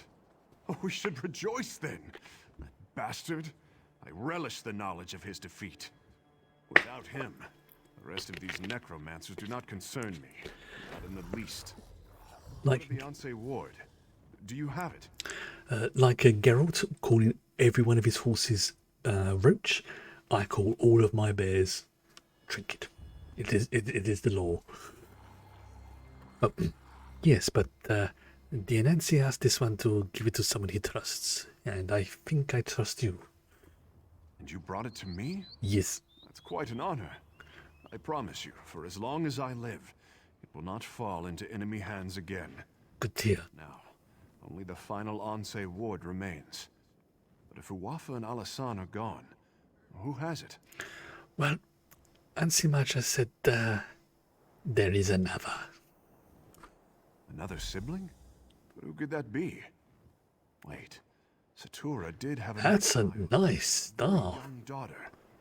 I remember her now, nipping at her brother's heels. I do not remember her name. I like that. I must find her, though. That's a very nice staff.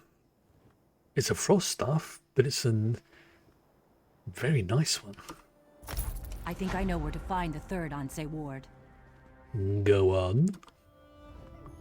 It seems the necromancer Alasan underestimated you. I was hiding outside the lighthouse. After you disrupted the ritual, I went in and found Alasan's notes. I think I know where the Withered Hand has taken the third Anse ward. Well, spit it out. Where have they taken it? Hunding's Watch. The Withered Hand is seeking out the birthplaces of the Anse who forged the wards. Makes sense. Just as Alasan did here, they can use these locations to corrupt the wards. The places where they were Third basically Anse, made. Alela, was born near Hunding's Watch. And you are sure about this, yes? I am sure of nothing, but this is my suggestion for where you should begin your search. There is a wise woman in Hunding's Watch, Priestess Sermon. Perhaps she can give you more insight. Okay. And if you've ever watched Blackadder, you know why I'm internally gigging at the term wise woman. Well, Gajit will speak with Priestess Sermon then. Since both Alasan and Uwafa have been dealt with, the Withered Hand may be considerably weakened. So what, Perhaps is that the like the third withered finger? Anse ward is closer at hand than you realize. If the gods are with you, I believe you will recover it quickly. Two things must you know about the wise woman. One, she is very wise. And two, she is a woman. It's so stupid, but I love that sketch. That bit. It really is. Like, now, here's a purse of money, which I am not going to give you. If you like stupid British humour type comedies, Blackadder is, in my opinion, one of the most superior ones. Even season 1 is a little bit, I'm not going to say bad. I mean, on its own, it is actually very good. Season 1 of Blackadder. But in comparison to seasons 2, 3 and 4, season 1 isn't the best. But if you ignore the other 3 seasons as a comedy show in its own right, it is actually pretty funny. And it's got Brian Blessed in it as well.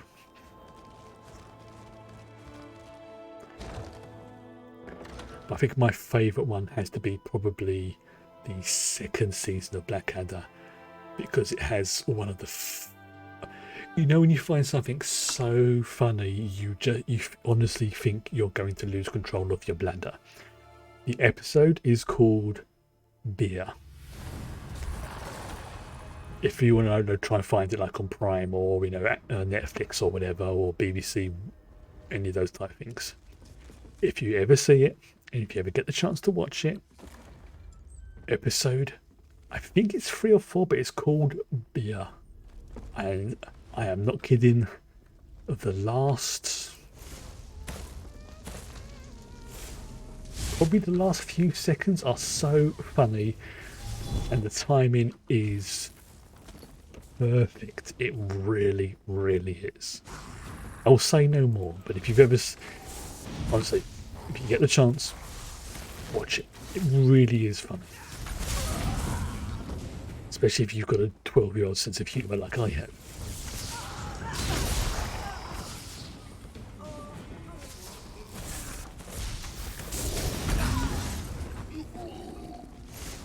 I'm trying not to giggle just thinking about it. It's that good.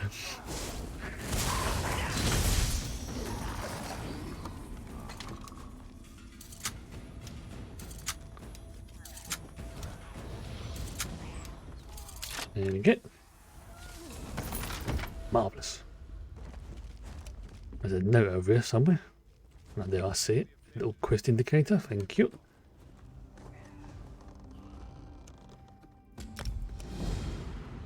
It also, even being a comedy show, it has, in my opinion, the one of the saddest endings to the show I've seen. Well, not sad, poignant. That's wrong choice of words.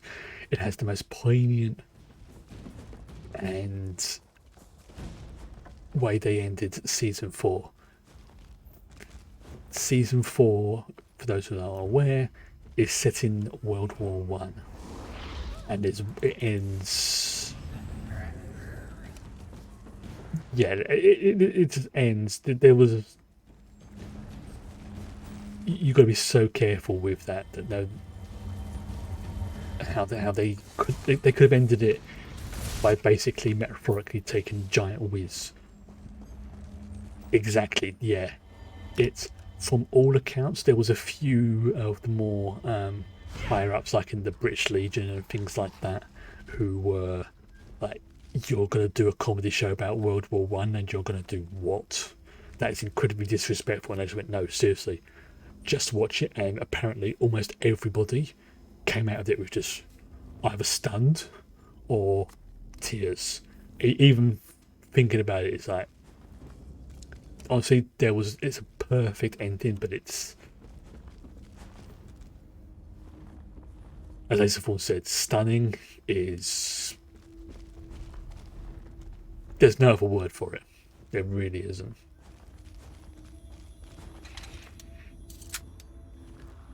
Great show though. Amazing show. Even the specials they've done are brilliant.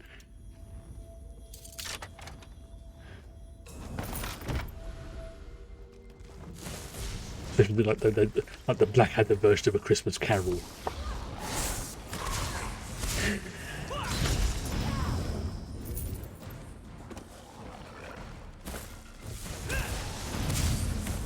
I'm going to check. I wonder if it's on them. I'm now legitimately went. Oh, I wonder if it's on Prime. If it is, that's another one to add to the watch list.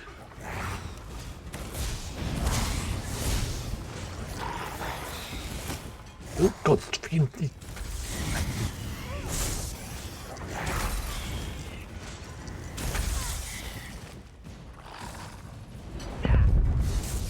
just trying to think of it. No, I can't really say a bit more about it because I will end up spoiling things. But yeah, last thing I'll say on it for now. Let's see if you like British humour, that style of comedy show, 100% recommend watch it. Oh, they're there to buy. Okay. That's annoying. I mean, it's one of the ones I personally wouldn't mind buying it for myself. Well, I think I may actually have them on DVD, but it's the sort of one that I would love to watch on Prime. You know, like as part of the watch party type thing. But oh well. It's a shame that it's not on there.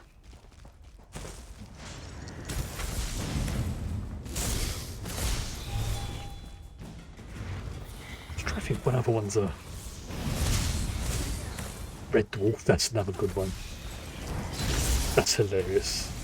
That's the proverbial, sort of sci-fi comedy show you would have grown up with, or I say matured, if you was in Britain in the 90s. Incoming. Almost.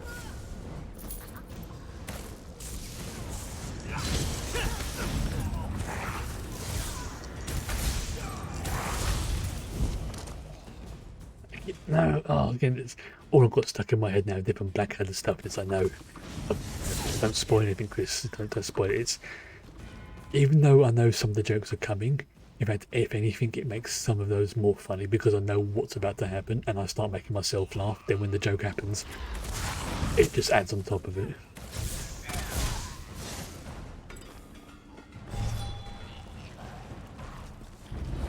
And another sacrifice. How delicious.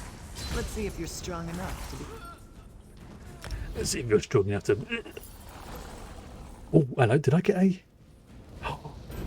Oh, I've got a Oh, I've got a thing to scry.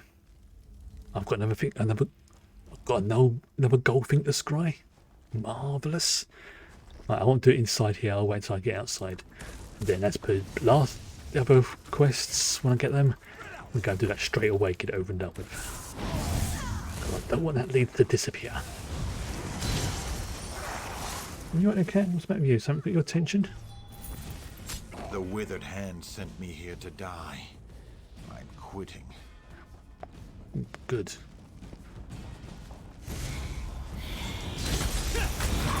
Okay, bye-bye.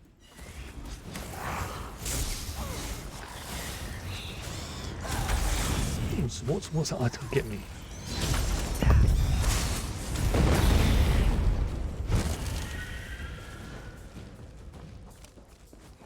God, there's so many of them in there.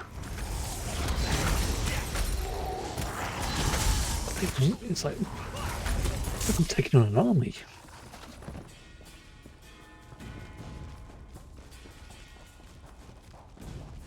Let's go through here. Adjust myself. Oh, she'll be back in a minute. I know she will. There's a book in here as well. So let's bag this creature. And go and pick that book up. Did you just crawl out of the ground? Little shit. Ah, there's a logbook.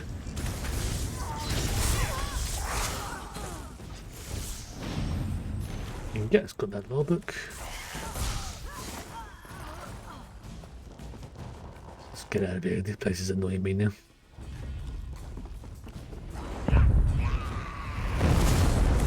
But I will take that chest.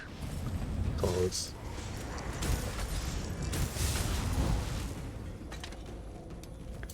always need the chests, both the achievement and the experience. Come on.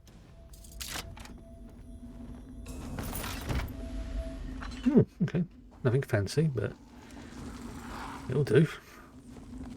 Get out of here. You've really been enjoying Agents of S.H.I.E.L.D. Season 7. I haven't seen that yet, but I think I mentioned it before that everybody who I know who has seen it has agreed it's a very good show.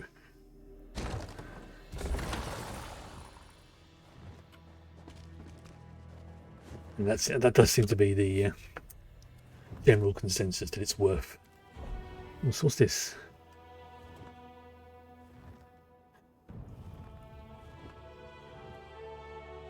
Oh! Oh my! One of the 5 pieces. Oh my god, this... I've been after this since they first dropped it. Restores 18% of the damage you deal as health up to a maximum of 200,750 health per attack. Cannot be healed by anyone by yourself. So if I'm soloing stuff, this ring is exactly what I need. And it needs 5 pieces and I've got one of them. Well, question, I've got the lead for one of them. Okay, this is going to be interesting.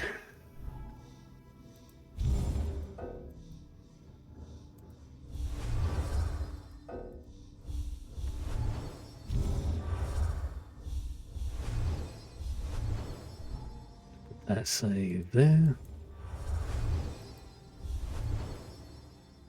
Yeah. Funny as well, we're talking about Lord of the Rings earlier as well, and the first lead I get is one part of a really good ring. Oh, that's... Oh. Okay. So it's not that one, it is... It's right over there. Okay, so I'm not far from a Ray Shrine, and that's probably going to be the Goat's Head Oasis Ray Shrine. So if I go to there, go to that. Oh, that is just... that has pleased me. That really has. Because it's like one from random boss, one from a world boss, get 1 part from just random creatures. You get 1 from a dungeon, which I think that one may count, the dungeon one. In fact, I'm going to try and find the... because I saved a bookmark on it, because this is definitely... yeah, the Ring of the Pale Order. This is the one I've been waiting for. Okay, so you have to get 1 from the chests, 1 from the Cold Rock Diggings Dwell box, which is what I've just got, 1 from a world boss, 1 from a thing called Bad Man's Hollow Trash Monsters, which I believe is a dungeon, and then another part may drop from a particular keep. Okay, that's fantastic, brilliant. I'm getting stoked with that. Right. Okay, so let's go to this. Let's do it this way. But this is what I'm coming back to. Sep's Shrine, or Sep's Spine Way Shrine. Right. Oops, let's go back on there. There we go. So looking at that, it's probably going to be either the Goat's Head or the Divad Chagrin Mine. I'm going to go with the Goat's Head because it turning the Goat's Head is again makes me giggle. But that's a new goal now for the game, finding the rest of those. That's the question. Is it or everything's in this region?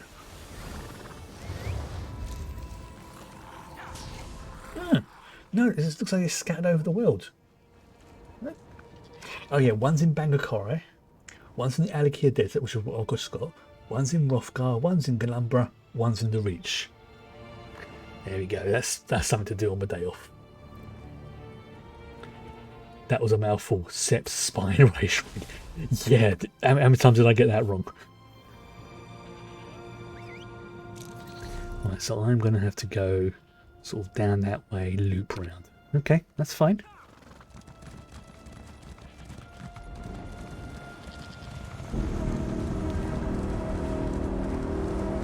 I've already done this one. But you know what? As I'm here,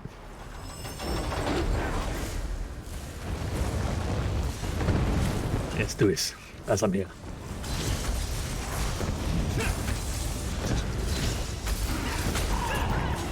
Because there's more people doing this, the rewards in theory should be better. Better. That's the theory anyway. Whether or not that actually happens is another thing. Okay, good. Yep, someone's on the anger points. Good.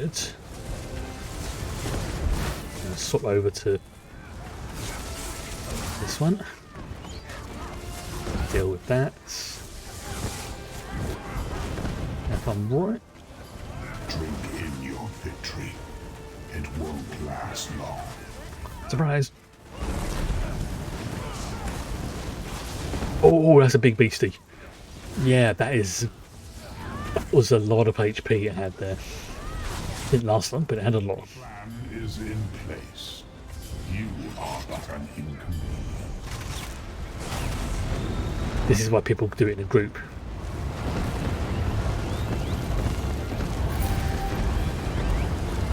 Okay, I've got some good items there. Marvellous. Good day today. Right, so again I need to go well way. Right, so I need to head. The indicators on mine. How do I get up there? Ah, there's some steps there. Or I could go the long way around. No, let's take the steps.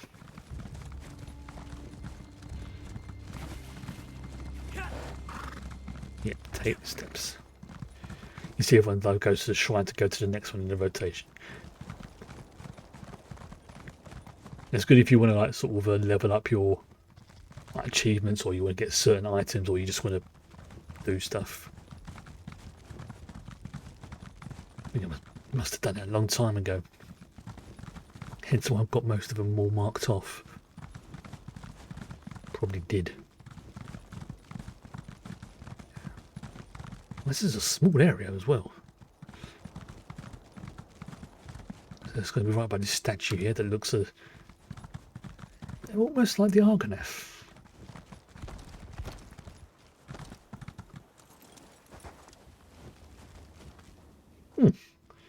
Oh, it's a crafting area as well. Interesting, right. And the good thing is, oh, God, I'm bloody there. If I mess this up, I'll just keep going until I don't mess it up. And this is a gold tier one, so this is, yeah, so it's going to have, can't use that there. There's explodey thingies, and I'm going to have to hunt down where this is. But the good thing is, this should give me a nice bit of experience towards excavation and stuff like that. Right. Focus. Right, that's orange. That's red, so it's yellow. Oh, that's good, okay. Right, so it's probably going to be in this sort of area here. Okay, so I'm gonna... Can I use that anymore? No, I can't. Right. So if I clear that off. Okay, get some of those.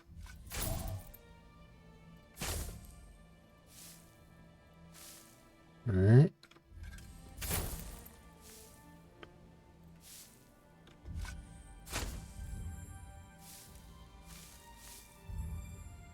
Oh. Goes diagonally, doesn't it? Yes, got it. What is that part?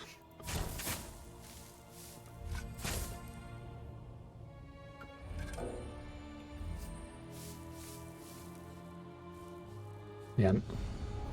Oh, I didn't get a bonus loot, but I did get part 1. Got 4 more parts to get, and I will have that ring that I've... You notice as well, this isn't gold, this is orange tier. That's like... Yes. Yeah. Right, let's see what the law says about this thing. Hold on, hold on. I know. Yes, sir. Yes, I know. Stinky bat. How would I pronounce that? Ugron Grof Umog? This metal band is too thin to be a ring on its own. I'd say it is the inner loop of a larger ring. A signet, maybe? There's an engraving here. Looks like an elven name. Yeah, that was a kitty. But the styling's too angular for Moorish work. The translation is one ring. No, I'm going to stop there. I'm going to stop right there. You know what I'm talking about. Yeah.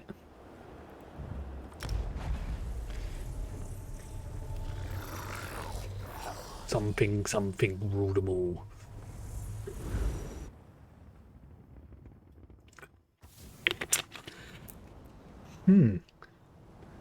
No, actually.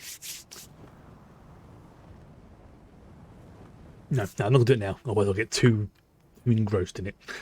That's, yeah, made in Mordor. Like, what is this place called? Mordor. Although when I was playing the Lord of the Rings online, you can actually walk through the Black Gate, and I am so disappointed there wasn't an achievement about walking into Mordor. A beating. That's a fine welcome for... Disappointed. Those bastards. If they hadn't outnumbered me... What happened?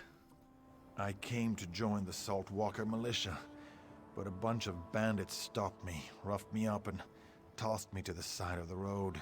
Now, why would they do that? They didn't stop to answer questions, just told me to be on my way. You look pretty capable. Well, thank you. Why don't you go up to the camp and figure it out for yourself? Well, if I didn't think he would do just that. Right. The malignant... oh, great. That's another word that you know is never used nicely. Malignant. Ugh. Right. Look, fighting arena.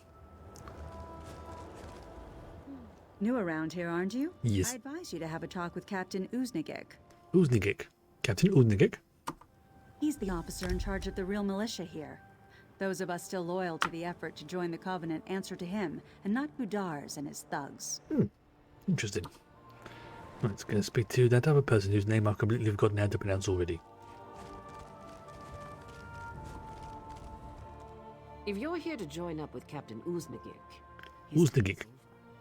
and if you'll stick around, so is yours. But now? Then we'd have to persuade you to change your mind. I see.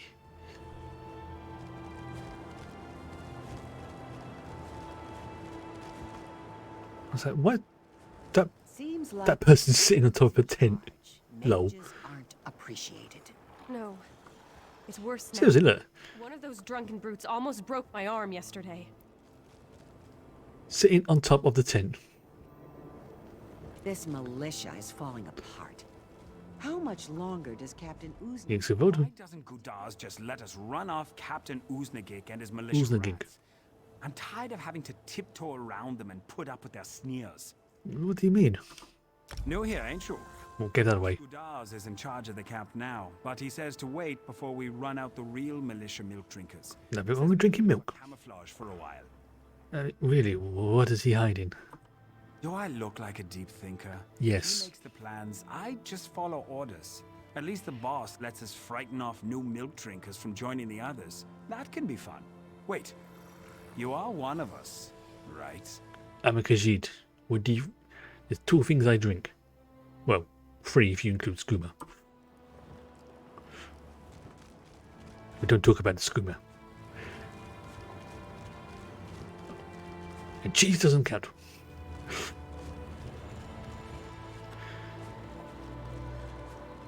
Ooh, nice tent. Very nice tent, actually. Captain Uznigik. Are you from the Covenant Army? Uznigik. I didn't expect There we go. it quite this soon. Well, frankly, we're not ready. Well, that's a lie, because she was originally from the Covenant, but at this point in time, no, because she is not from the Covenant. Sorry, stranger. I'm expecting a liaison from the Covenant military to visit and decide if our militia qualifies to join them. However, since Gudars took charge, I'm afraid there's little chance of that. Valen's got the impression from the soldiers the militia is divided. Ha! Noticed that, did you? Yes, they told me. The camp is divided between those still loyal to the militia and those loyal to Gudars and his promises of easy living and gold. His gang are little better than bandits. I suspect he's up to no good. Why not to run them out? Because I know Gudars from way back.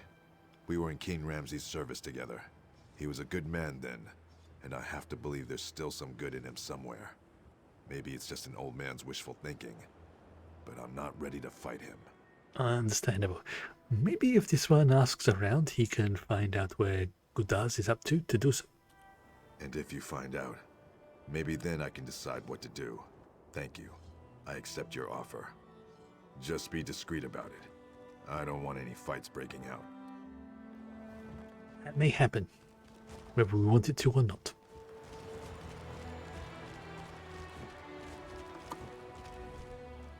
I saw you talking to Captain Uznigik. I hope he's finally going to do something about these ruffians and thieves. It's possible, but you know about Gudras. Heard he used to be a pirate. Arr. Got his ship by ambushing a captain and cutting his throat in cold blood. Ugh. Then he claimed the title of captain for himself and made it stick. Well, how did he do that? He'd already gotten a gang of his own bully boys into the crew, and he bought some of the others. The opposition was shouted down or chased off. Please tell Khajiit, what was he doing here? Same thing again is my guess. He gets his gang to infest the militia, gains our trust, then murders the captain and takes over. Why mess with success? That's true. That's definitely something to keep in mind. So. Right. So he was once a pirate. Don't look like one of Gudar's bruisers. What do you need? Well, Valen is wondering, what can you tell him about Gudras? Well, you can't just call him a bandit. He obviously has military experience, and he's smart. No doubt about that. He was someone of consequence before he sank to being a gang boss. Why did he become a bandit? Who knows? Perhaps he made a mistake and was disgraced and discharged. Or maybe he just developed a taste for gold and blood. Please, indulge, Khajiit. What did you think? What do you think? Blood. I saw the look on his face when he killed our old captain. He enjoyed it. Okay, so if we assume everyone's been telling us the truth so far, he seems to be a bit of a sneaky git with a bit of a bloodlust to him. That's again assuming everyone's telling us the truth. I'm half a heartbeat from throwing you out of this camp.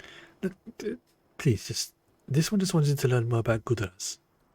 Why didn't you say so? I thought you were another Sand Eater come to fight for the Alakir. Gudars is a great man, but he has a tragic history. It's given him a gruff exterior, but his bully boys would follow him anywhere. Why is that? Because if you're part of his loyal crew, you get treated right. The pick of the loot and back up when you're in trouble. He learned how to handle troops when he was in the army. Which army was that? The Sentinel Army, under old King Ramsay. He was an agent, part of what you call military intelligence. Lived in Tava's Blessing, had a family and little ones. On a mission, he learned that some pirates were planning to raid Tava's. Well, I think I might know what's happened, but please, what happened? He reported what he'd heard, but the general dismissed it and sent him on another mission. The pirates raided Tava's Blessing and killed Gudar's family. He swore revenge and went rogue. Who could blame him? Right, so yeah, he is bloodthirsty. He does have a method, but there was a understandable reason why he does it. Okay, so it's making things a little bit more difficult now. What? If anyone wants to know more about Gudars. You've come to the right man, mate. I've been with Gudars longer than anyone. I was part of the group that helped him take his first ship. Take a ship? So he was a pirate? That's right, mate. Gudars had a grudge against this Captain Krona, so he goes around and gets together a small gang of boys who are sharp with a blade and none too nice about it. We join the crew, he kills this Krona, and we take over the ship. Then what? Oh, we pirated for a while. But now with the war going on, all of the navies are at sea and it's too dangerous. So, Gudars comes up with another scheme and we comes ashore to work it. But that's private, see? Only told you because I like you. Keep mum. Ah, he said one too many meats.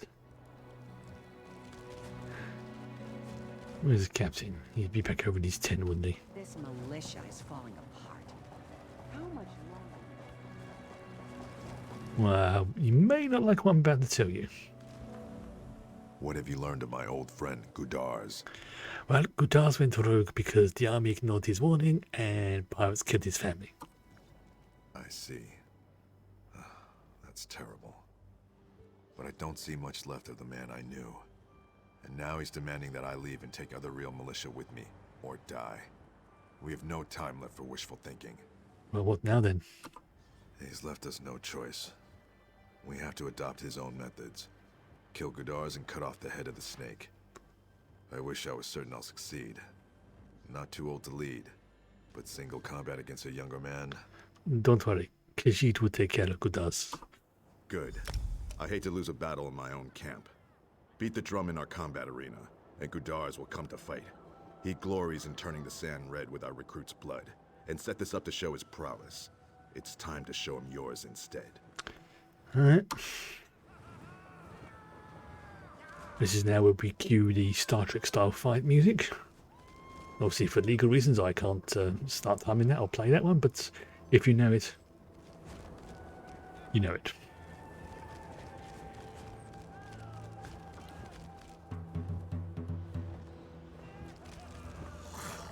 Come on. Challenge. Good.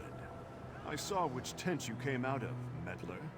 I'll make your death a painful one. Now, I was willing to give you a benefit of the doubt, but with that... It's your last chance to turn tail and run before I destroy you. Not gonna happen.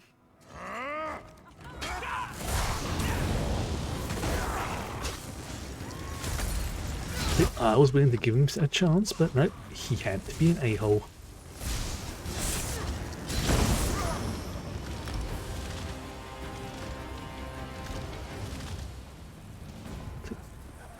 If he was just a little bit more polite, might have been willing to walk away. Maybe. Captain? So you did it. I must admit, it's a relief. Traditionally, you would now be in command of the militia. But is that what you want? If not, who should be? Look, the last thing I want is to take command. You know your business here. You are in charge. Thank you. I appreciate your trust.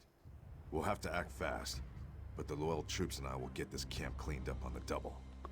I think the Covenant will be proud of us. No, we'll soon find out, won't we? Right. Let's leave this place. Come on, Trinket. Onward. So even though I've got several bears, they all look different. They're all called Trinket. My logic is that he has the ability to change his fur colours. Okay, we're in a world of like magic and dragons and things like that. A bear changing its fur pattern is not out of the realms of possibility. I do. Greetings. You may believe fate brought you this way, led you to speak to me. I say, give the credit to your legs and your heart. They are what have brought you to me. This guy again? I am working to prove that fate's bite has no sting. No, that's probably meaning that to go up against a scorpion or a snake. How will you prove this? With your help, I hope. I have a set of bones here which allow me to glimpse one's fate. I will now look at your fate. Oh. Oh my! Such a gruesome death. Let us hope fate can be denied. What did the bones tell you? The bones show you being consumed, eaten by a terrible Dune Ripper named Astraga. She lairs to the south. If the bones roll true, the only thing left will be your left foot. Not gonna happen. This must not be. Good. You must slay Astraga. Spurn fate's grip. Oh, don't worry. I know, it really does sound like him, doesn't it? Path. Fate decrees a Dune Ripper will consume your bones before the end of the day. Deny fate, slay Astraga. Then bring me one of her scales as proof of your victory.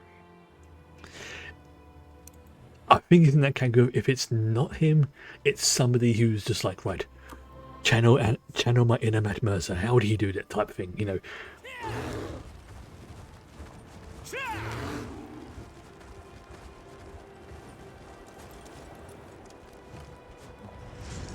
But I'm pretty sure he has done some stuff in this.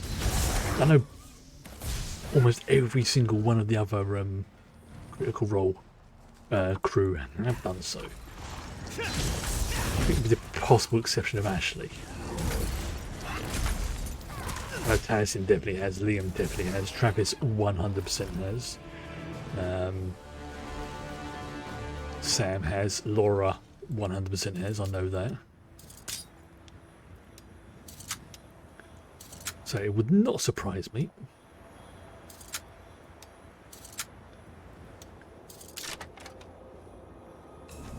There we go.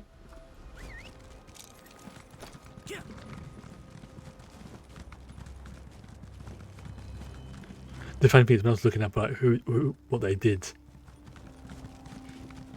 yeah, that's the thing, is that they're all such good voice actors that it's like, wait, is that them or is that someone like sort of like doing an impression of them or doing it very well? Either way. We meet again. Have you looked fate in the eye? Did she blink? See, there, it doesn't sound like him. To me, it doesn't. But earlier on, yeah, it did. It's such a difficult one. Impressive. Weep not for Astraga. She was a menace, devouring travelers and livestock alike. Celebrate, for fate's hand means nothing. Not for those who are willing to grip the till of destiny. Always remember the lesson you've learned here today, friend. Fate does not control those who are willing to step to the fore. Set your hand against fortune, and you will see your wishes fulfilled. See, I don't think this is Mr. Mercer's doing this one, but at the same time, sometimes it's so difficult to tell.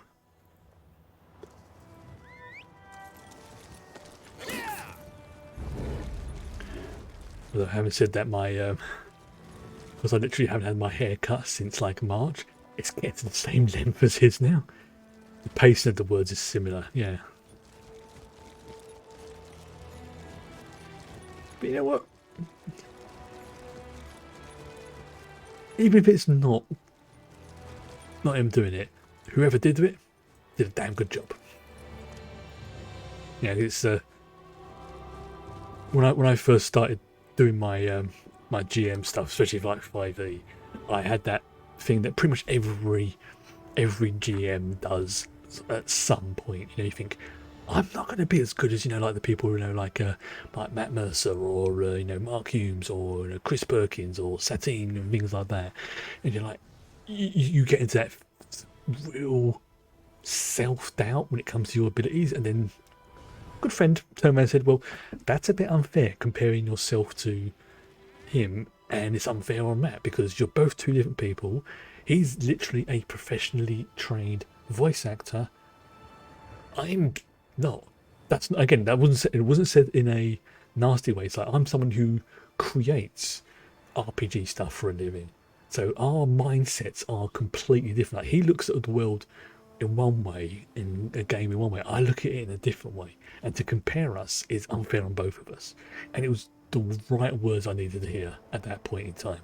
Although at the end there was also like an article somebody published as well, says, and this is something Matt himself has gone on record as saying, that he has no problems with people you know, taking ideas from the things he does, but he's even said, no, don't try and be like me, because his style of GMing is completely different to, say, my style of GMing or somebody else's, and they all work. It's like he wouldn't be able to GM the same way I do, because I do a lot of improv. I can think up stuff out the top of my head. The more I plan, the worse it gets. Yet someone like Matt plans, that's everything prepared and can improv, but in a different way. And I think that's something every GM has to learn at some point, is learn what works for you. Like one of my friends that I play with a lot, he plans things like pretty much down to the wire. He loves taking notes, doing all like sketches of things like that. And it's got to a point now in our games where we sort of jokingly refer to him as our group's scholar. Because like, wait, what did I do last week? It's like, we did this. Oh yeah, thank you. Because I'm focusing on like the story and things like that, and it sort of helps to keep track of things, and I quite appreciate that. So I won't mention their name, but to that person, you have been a lifesaver in my games. It is good to see you again, my friend. Every group needs at least one person like that. I understand why Tuwaka bid me to come here to Hunding's watch.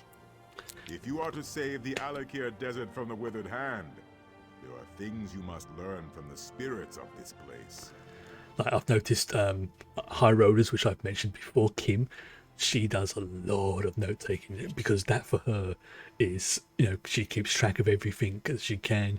That's just her way of organising stuff. It's like with Marisha in Critical Role, she takes all the notes and stuff like that. So I think every group, in a good group, you need at least one person who can do that and who doesn't mind doing it. You know, you don't want it to be, oh, this person is the one who does it all the time and you have to do it. It's more a case of, oh, I want to do this because they enjoy it. That for them is part of the fun in the game. I personally am a really bad note taker, but well, if you see some of my notes, they look like hieroglyphs in terms of how bad they are. It's like, wait, you know, you'd have a better job trying to understand maybe cuneiform or Klingon or something like that. But you know what? Yes, many of them. Oh, wait, it's finished. And pilgrims come from all over Hammerfell to honor them, the heroes of our greatest wars. It is usually a quiet affair, But when one such as you arrives, spirits of friend and foe alike awaken to create a portrait of the past. I think, as I said, every group does that. You need to have a balance, really. You know, somebody who does who gets really into the RP. And I don't mean that in a derogatory way. You know, somebody who they will spend ages thinking up background stuff for their character. You know, they'll do design work for them because that's how they enjoy the game. Then you've got somebody who, does all what I want to call the jokey stuff. You know, they still keep within the game. They still keep within the spirit of what's going on, but if something stupid or silly is going to happen, you can guarantee it's going to be them. Then you have the note taker, who I already mentioned. Then there's the I'm trying to think of other positive ones in it. The ones who, they don't RP to the same level as others, but when they do, it's like, yes, they have good ideas, but they're just not confident in themselves. But give a bit of time and they will shine. And I think everyone's got that to some levels, but some people, it's a bit more. We're going to RP talk for some reason, which I'm not complaining about because I like it. It is kind of what I do for a living. You must understand the spirit of this desert and its people. Tuwaka says you must walk in the steps of our heroes. Battle the spirits of the enemies they faced. Then you will understand. Where somebody else described it as well is, now I think I mentioned before, I do have a touch of ASD and a bit of ADHD thrown in as well. And for some people, and that includes me, it basically means your brain is active all the time. Like you're thinking of things even when you don't want to. Like you're trying to get asleep and it's like, boom, boom, boom, boom, boom, boom. It's like being on caffeine all the time, but just in your brain, not for your body. And some people can't channel that mental energy, but I've been very lucky that I've been able to do that. Doesn't always work out. Sometimes I need to rest, which but that's more my body rather than my brain. First, you will face the Nedic peoples. But I got quite lucky in that regards, and I'm not ashamed to admit that. The Needs were first to challenge them. Fight the Nedic soldier spirits, claim their essences, and use them to summon and face their leader, War Chief Hakon. And the funny thing is, that would never have happened if back when I was a young lad, I hadn't picked up a certain book which had a dragon on the front. And then a few weeks later, another one about this strange little hobbit who had found a ring that turned it invisible, and then he had to go on a journey, and eventually it had to be chucked into a volcano or something.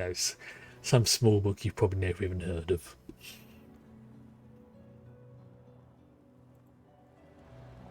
Which is quite spooky, really. Oh, hello.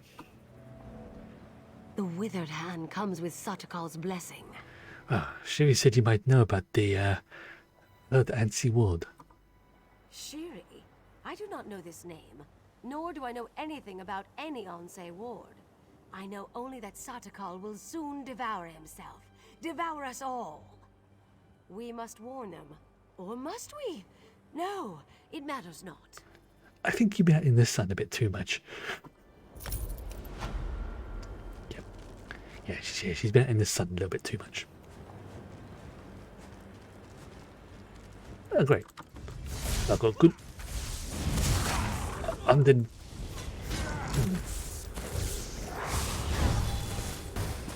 Alright. Okay, so I need to find another one of those. Oh, great. I've got two of the Dragon Lord type things. I love that. Where's this War Chief? Where is he? Wait. War Chief. You are not welcome here. We will defend our land. That's nice.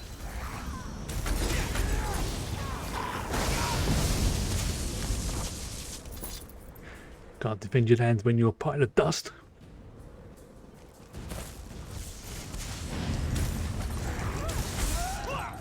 You can tell what the good ones are because they're blue.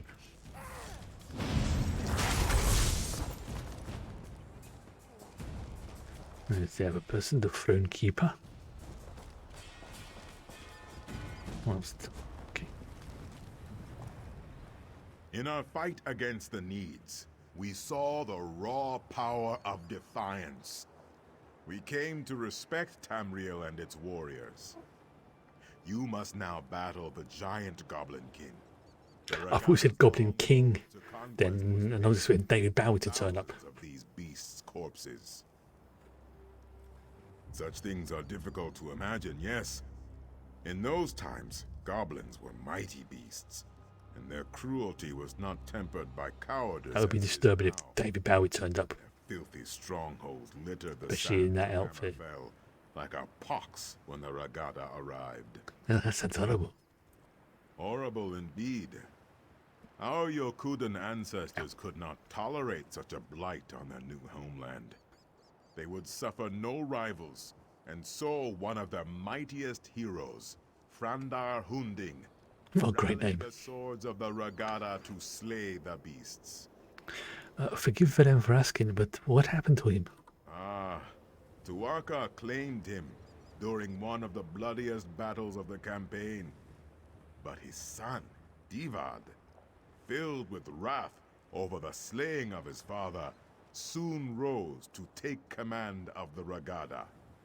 He swore to avenge his father, no matter the cost. Please, answer Valen. Was he successful? The Song of Divad tells us that he and his band of sword singers worked their sacred forges and consulted eldritch tomes for many long years to create 5 great swords. With these blessed blades, the Ragada forever vanquished the giant goblins. Huzzah! But what is Valen's task? Well, Tuaka tells me that you must do battle with the spirits of the long-dead giant Goblin King. To what end? I do not know. But only fools doubt Tuaka's wisdom. Well, Tuaka's had our back and he's been right so far, so let us proceed with what Tuaka wishes us to do.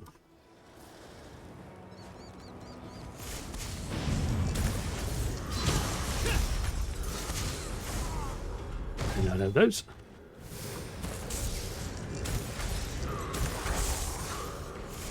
Build that one. Now, where's this war chief?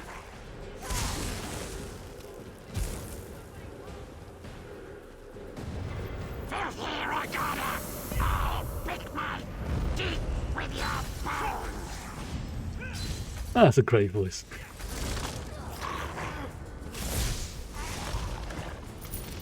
That's gone. Alright, upstairs. Deal with this skirmisher.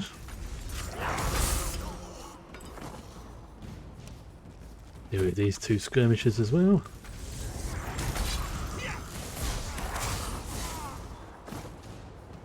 Alright, let's get this bit of Throne Keeper again. Now, I think after this quest I'm going to say head off to the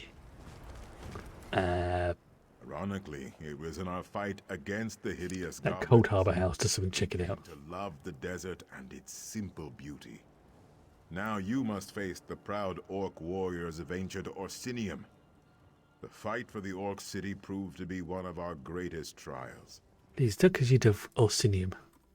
It is the heart of orcdom in Tamriel, settled at the foot of the Hrothgarian Mountains. It is a city of simple things, towering and cold. It has been razed and rebuilt countless times. The orcs are a tenacious people. Because she takes it that the Yokondans were one of the conquerors. Conquerors is a strong word, but yes, of course they were. Our ancestors and the Bretons laid siege to the city for 30 years before finally breaching the walls and razing the city. 30 years? Orcs proved to be fearsome adversaries. Damn. What is Valen's task?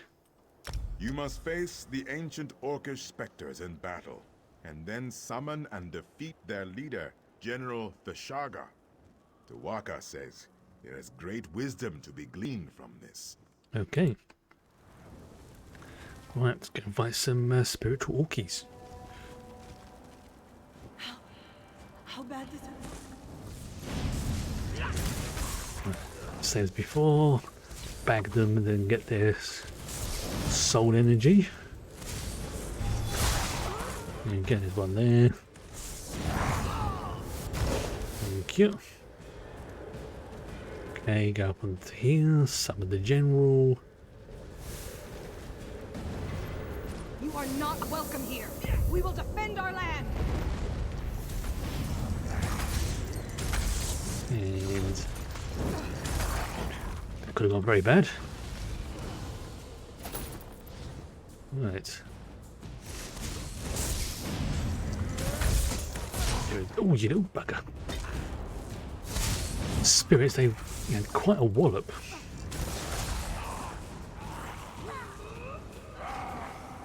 So wait.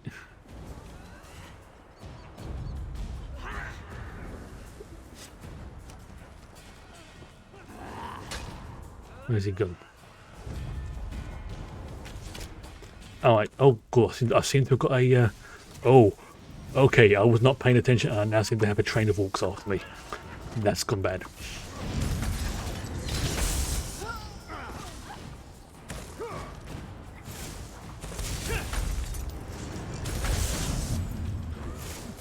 There you go. Free bird advice, kids. Make sure you, when running through an enemy camp, make sure you keep an eye on where you're running. That could have gone very bad. Could have gone very bad. Okay, bye, cat. The swords of Yukuda were not often sheathed. Our long siege of Orsinium taught us the value of patience. Now you must face the forces of the Breton king, Joual. A treacherous asp, whose lust for power led to broken alliances and countless sorrows. Who was this king? He was the king of Daggerfall during the siege of Orsinium. The embers of the Orcish hold had not even cooled before he took up arms against our ancestors, his former allies. He was slain by a heroic sword singer at the Battle of Bankarai Pass. What is Valen's task? You must slay the perfidious spirits of King Joual's Breton army. Then King Joual himself, I suspect. Tuwaka shall be watching. Alright. So it's basically the same as before.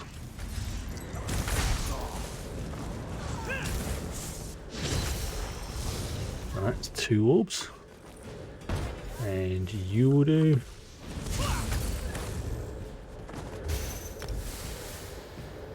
Let's bag you as well.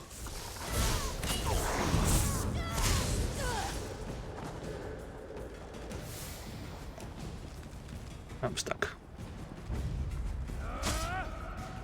Alright, fine.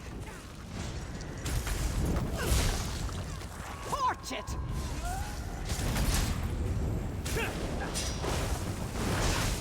Whoa, there's a lot of these attacking. There's, yeah, okay, there's a lot of them. I may have stumbled into the aggro range of another group. But once again, I prevail.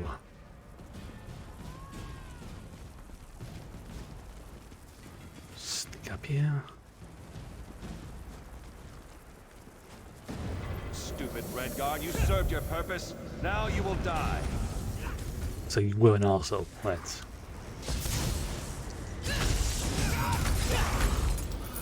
I have that. Let's see if I can get up there without growing half the arena as well.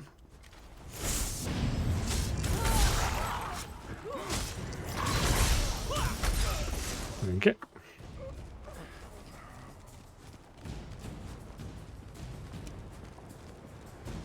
Looks like I'm getting close to the last bit.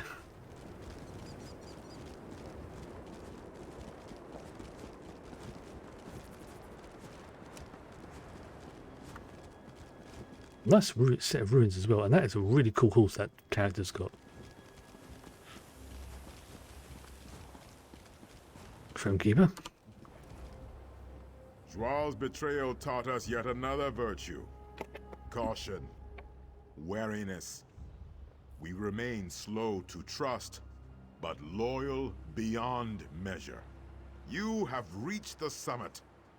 The Make-Way God sees much at this height.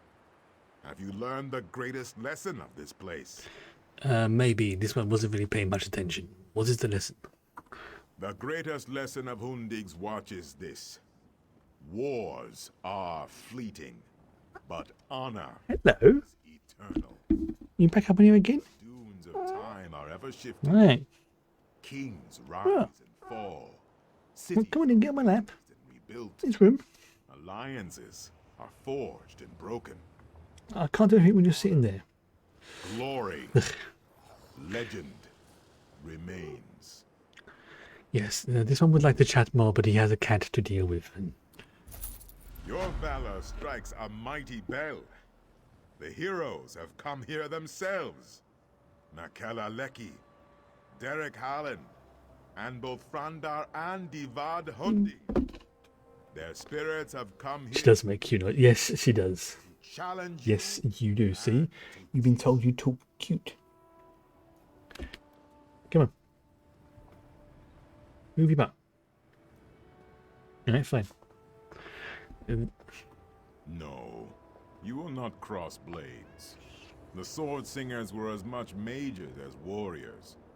They sought strength. Yes, she is very talkative. These spirits will speak to you. Choose your words with care, though. Tawaka says they seek to teach and to test. Alright, Belen will speak. I'll do this one, and then I will proceed. I'm not kidding. Like, she will like spend ages sometimes just like meow, meow, meow, meow, meow, meow, meow, meow, meow, meow, meow, meow. And like, I know that generally cats only meow to humans because they want attention, they want noms, or they want head scratches like this, don't you? To the dogs with that. Come on. Has killed my mother. Here you go. He killed Look. his wife. Look. What you say is true. Come on. Come on. Many more I will pick you up if I have to. sisters will die. Come on. There you go. We take up the sword. This cave has made a coward of you. Also, no reason why she's pestering me is because it's getting close to the end of the day and she wants to sit on the chair, which is now quite warm where I've been parking my butt. I would attack. To choose for oneself is simple. To choose for a nation is hard. The heaviest blade is as a feather compared to the trust of one's people.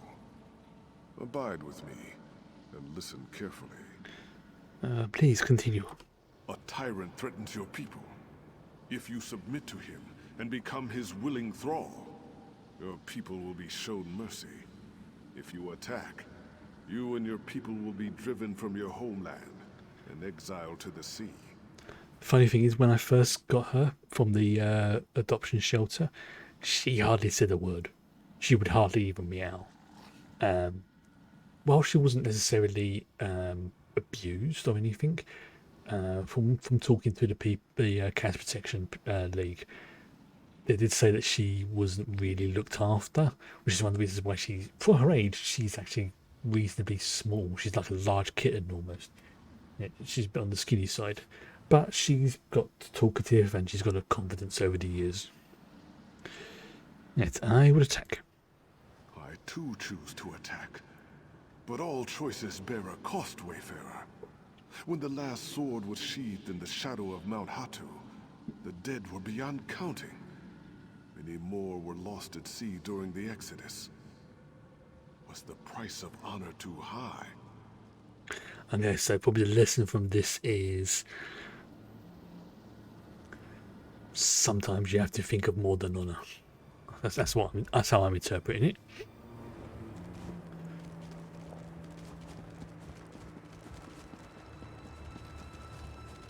Okay. The goblins approach, my lord. They will slaughter our scouts. Maybe she wasn't used to being talked to, so when you started talking to her, she wanted to say, Sacrifice will be very possible. Men, Very possible. Noblest warriors will be slain. How can you turn your back to them? Sometimes it gets really funny when it's like feeding time, because she'll be like in the mornings or whatever, like she'll be waking up and it'll be like, food. As soon as I go to the cupboard and get her food out, she's like, meow, meow, meow, meow, meow, meow, meow, meow. It's like she's going, feed me, feed me, feed me, feed me, feed me, feed me. Goat will run if you strike it. A jackal may bite. Hang on, there's a GIF picture I saw today which is perfectly sums her up. So see if I can find it again. One that still haunts me. I'll post it in chat once I've done it. Whilst this is going on. You are a scout for a great army, perched on a mountainside. In the pass below, a band of enemy soldiers slowly approach the position of your dearest friend. Okay, do you eventually. abandon your post to help your friend, or do you remain hidden to report the attack?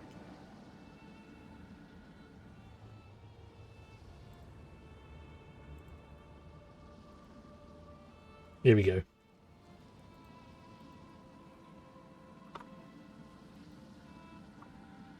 Why is that not? Oh, so I didn't copy it because I'm a twit. There you go. Check that out. Yes, your friend may die if you do not render aid. But if you fail to report the assault, is not the entire army put at risk? How many men could lose their lives for this one soldier? One's loyalties are truly put to the test. Especially when I'm trying to work. That's exactly what she's like.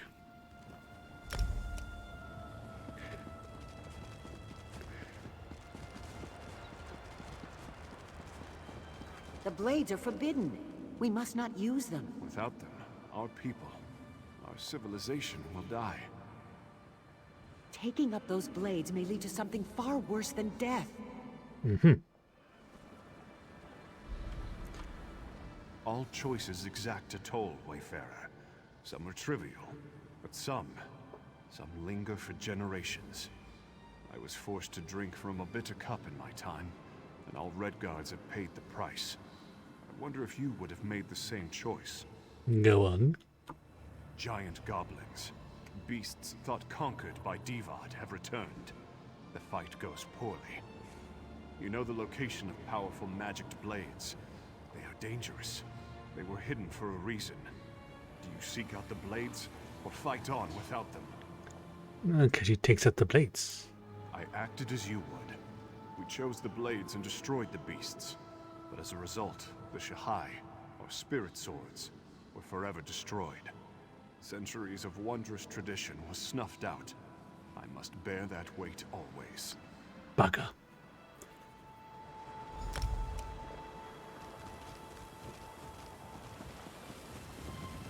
So each of them has been presented with a difficult choice. I spent my early years as a maiden of a spirit blade. As early as I can remember. Great heroes often carry the greatest regrets. They lie buried in the sand with the bones and broken blades, hidden, forgotten. I had many stories to pass on, but only one is known. Hearken to me. Go on. You have won a great battle and covered yourself in glory. But you are gravely wounded. A magical memory stone will allow you to record your last thoughts. Do you think of the battle recording history? Or do you immortalize your beloved family? Out of these two, this is even the option even I would pick. Family is paramount, yes. But are not all Redguards bound by blood? In immortalizing your own family, you may have robbed a civilization of one of its greatest glories. No matter what you pick, something bad is going to happen. The battle is celebrated, but my family is lost. Okay. So each of them basically made a decision that was like, yeah, we could have done that a bit better.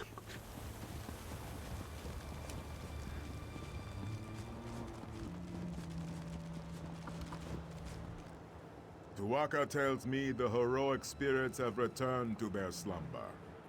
Well, I must know. Or did he pass the spirits test? Ah, only Tuwaka has such knowledge, my friend. I could barely hear you from here. Luckily, Tuwaka has shared some of his wisdom with me. What have you learned?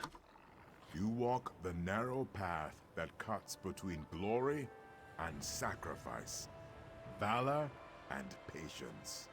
You measure your pursuit of honor with reason and foresight. To see all ends is a gift only Tuwaka possesses. But to walk in his footsteps is wise indeed. So this is what Velen was meant to learn, yes? What? No. I simply thought you'd like to know what Tuwaka thought of you. He is an excellent judge of character. No. Oh, that's like, what the hell are you talking about? Of these heroes, that legend always carries a price. Yep, that makes sense. You must be prepared to pay that toll when it comes. Interesting. Yeah. If I used two-handed weapons like blood swords, that would be a good shoulder to have. Tuwaka extends his hand. You need only enter the portal, and you will be transported back to the desert below. Way ahead of you. And now we're going to go take a very brief jaunt. Tell me you have seen her. To Cold Harbor.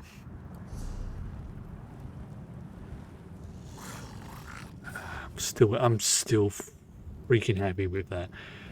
I mean, I might be able to change the enchantment to spell damage, but if I can, fantastic. If I don't,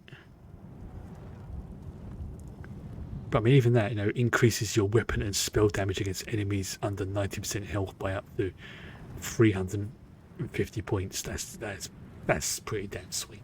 And the health bit as well. That's going to make soloing some of the lower level dungeons a lot easier. Enough about that. Let's go and have a look at Cold Harbor. I'm sure this is the one I was thinking of. Also, yes, this overlooked plateau.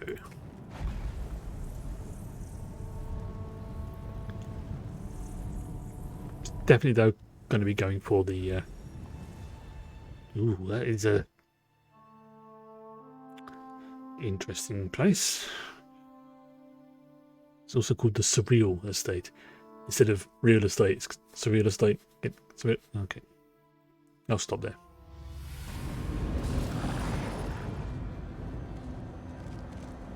That's the nice entrance. There you got.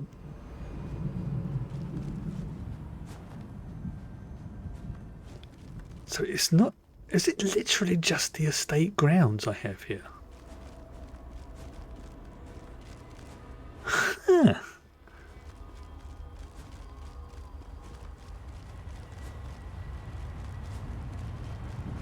I see. Now this would be good for like a. Okay, no. Oh, that's a. Oh, yeah. This is basically a big flat open area. A very big flat open area.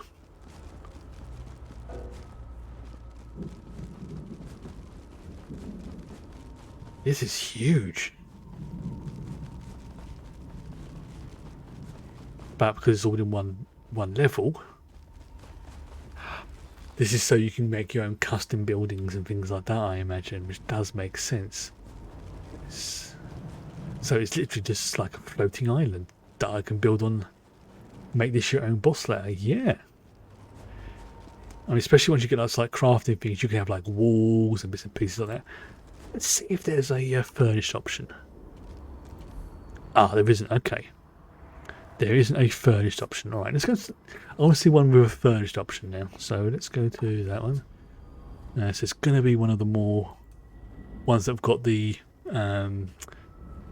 that don't have a gold as an option. So let's just scroll through until I can find one. Because I like these ones. Seeing all the different decorations you can get. So that's where we are there. That's there. Daggerfoot Overlook. Is there one there? No. A witch's hut. Nice.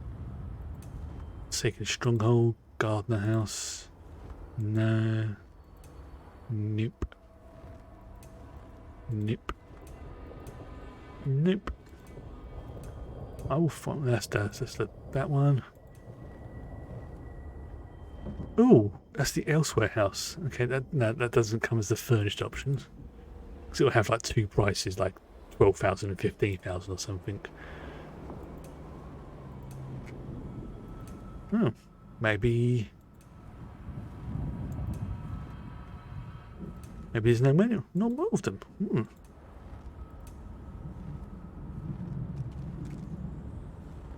Okay.